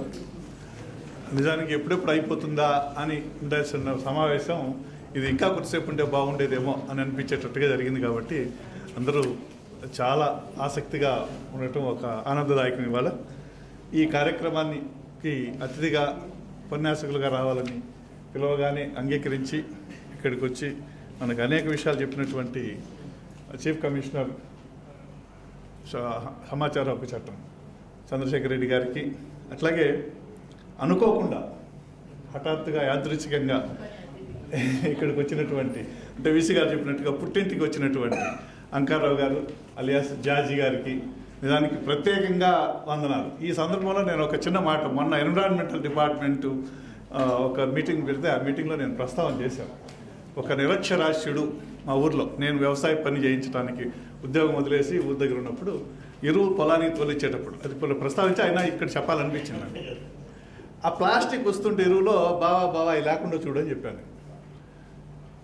అన్నాడు, మామ మీరంతా బాగా చదువుకున్నారు, పెద్ద పెద్ద వాళ్ళతో తిరుగుతూ ఉంటారు కదా, ఇది తయారు కాకుండా చూడొచ్చు కదా, భూమి పాడవుతుంది, నీళ్లు పాడవుతాయి అని చెప్పడం కంటే అంటే వాళ్ళకి ఆ ఆలోచన ప్రభుత్వం చేయాలి అనేటటువంటిది ఉంది. అయితే ఇక్కడ చంద్రశేఖర్ రెడ్డి గారు చెప్పినా మనం చెప్పినా ప్రభుత్వం ఎంత మేరకు చేయగలదు, ఎన్ని చట్టాలు చేస్తే అవి అమలు అవుతాయి, వరకట్నం వద్దు, మహిళలకు సమాన హక్కులు ఎన్ని చోట్ల ఉన్నాయో మనకు తెలుసు. కాబట్టి ప్రభుత్వం మీద నింద వేయటంతో పాటు వాళ్ళు చేయాలి, ఖచ్చితంగా చట్టం రావాలి, ప్రొడక్షన్ ఆగాలి. దాంతోపాటు మనం ఒక సామాజిక బాధ్యతగా, వ్యక్తిగత బాధ్యతగా మనం కూడా నడుం కట్టినప్పుడు మాత్రమే దీన్ని చేయగలం అనేది అనుకుంటూ అంకారావు గారు చెప్పినటువంటి అనేక అంశాలు, వృద్ధులతో మాట్లాడితే వచ్చేటటువంటి జ్ఞానం ఎంత ఉంటుంది అనేది కూడా మనం ఈ సందర్భంగా గుర్తు చేసుకోవాలి. వారికి ప్రత్యేకంగా ధన్యవాదాలు తెలియజేస్తున్నాను. అట్లాగే సెంటర్ ఫర్ గ్రీన్ రెవల్యూషన్ వారి యూనివర్సిటీ తోటి చేయి కలుపుతూ నడుస్తున్నందుకు, ఇవాళ కార్యక్రమంలో కొలాబరేట్ అయినందుకు వారి అందరికీ కూడా మా యూనివర్సిటీ పక్షాన ధన్యవాదాలు తెలియజేస్తున్నాను. ముఖ్యంగా మా వీసీ గారు ఒక డ్రైవింగ్ ఫోర్స్, గైడింగ్ ఫోర్స్. ప్రతిరోజు మా అకాడమిక్ డైరెక్టర్ గారు, నేను, ఇంకా కొంతమంది డైరెక్టర్స్, పిఆర్ఓ గారికి రోజు క్లాస్ ఉంటుంది. అంటే ఎంత వేగంగా మనం అనుకున్నవి సాధించాలి, ఎంత వేగంగా ఫుల్ఫిల్ చేయాలి, ఇంకొక జనరేషన్కి యూనివర్సిటీని తీసుకెళ్ళడానికి. 82లో పడినటువంటి విత్తనం ఒక వృక్షంలాగా అయి కొంతకాలం గడిచింది కాబట్టి ఒక స్టాగ్నేషన్ వస్తుంది. డిస్టెన్స్ ఎడ్యుకేషన్ కాదు, డిజిటల్ యూనివర్సిటీ, డిజిటల్ ఎడ్యుకేషన్ అనే ఒక అప్లిఫ్ట్కి వెళ్ళాలి అనే విషయంలో బాగా గైడ్ చేస్తూ ఫోర్స్గా ఉంటూ అనేక కార్యక్రమాలు నిర్వహించడానికి మమ్మల్ని స్ఫూర్తిగా నిలుస్తున్నటువంటి ఆచార్య చక్రపాణి గారికి ప్రత్యేకంగా ధన్యవాదాలు. ఇక అకాడమిక్ డైరెక్టర్ గారు అయితే కొత్త కోర్సుల గురించి శ్రీకారం చుడుతూనే ఉన్నారు. చాలా కోర్సులు వస్తూ ఉన్నాయి, అవి మన స్టూడెంట్స్ కూడా తెలుసు. ముఖ్యంగా ఈ బయోడైవర్సిటీ సెంటర్ కావచ్చు, లేకపోతే మన ఎన్విరాన్మెంటల్ స్టడీస్ కావచ్చు, వీటి మీద దృష్టి పెడుతూ సొసైటీకి ఉపయోగపడే సోషల్ వర్క్ ఇట్లాంటివి, జనరల్ స్టడీస్, ఇటువంటి కోర్సులకి పునాది వేస్తూ అట్లాగే అనేక అకాడమిక్ కార్యక్రమాలు నిర్వహిస్తున్నటువంటి అకాడమిక్ డైరెక్టర్ గారికి కూడా ధన్యవాదాలు తెలియజేస్తున్నాం. ఈ కార్యక్రమానికి వచ్చిన ప్రతి వాళ్ళకి పేరు పేరున ధన్యవాదాలు. దీన్ని నిర్వహణలో దిగ్విజయంగా నిర్వహించినటువంటి పిఆర్ఓ డిపార్ట్మెంటు, ఈఎంఆర్సి, కంప్యూటర్ సెంటర్ అందరికీ పేరు పేరున ధన్యవాదాలు తెలియజేస్తూ నమస్కారం ముగిస్తాను.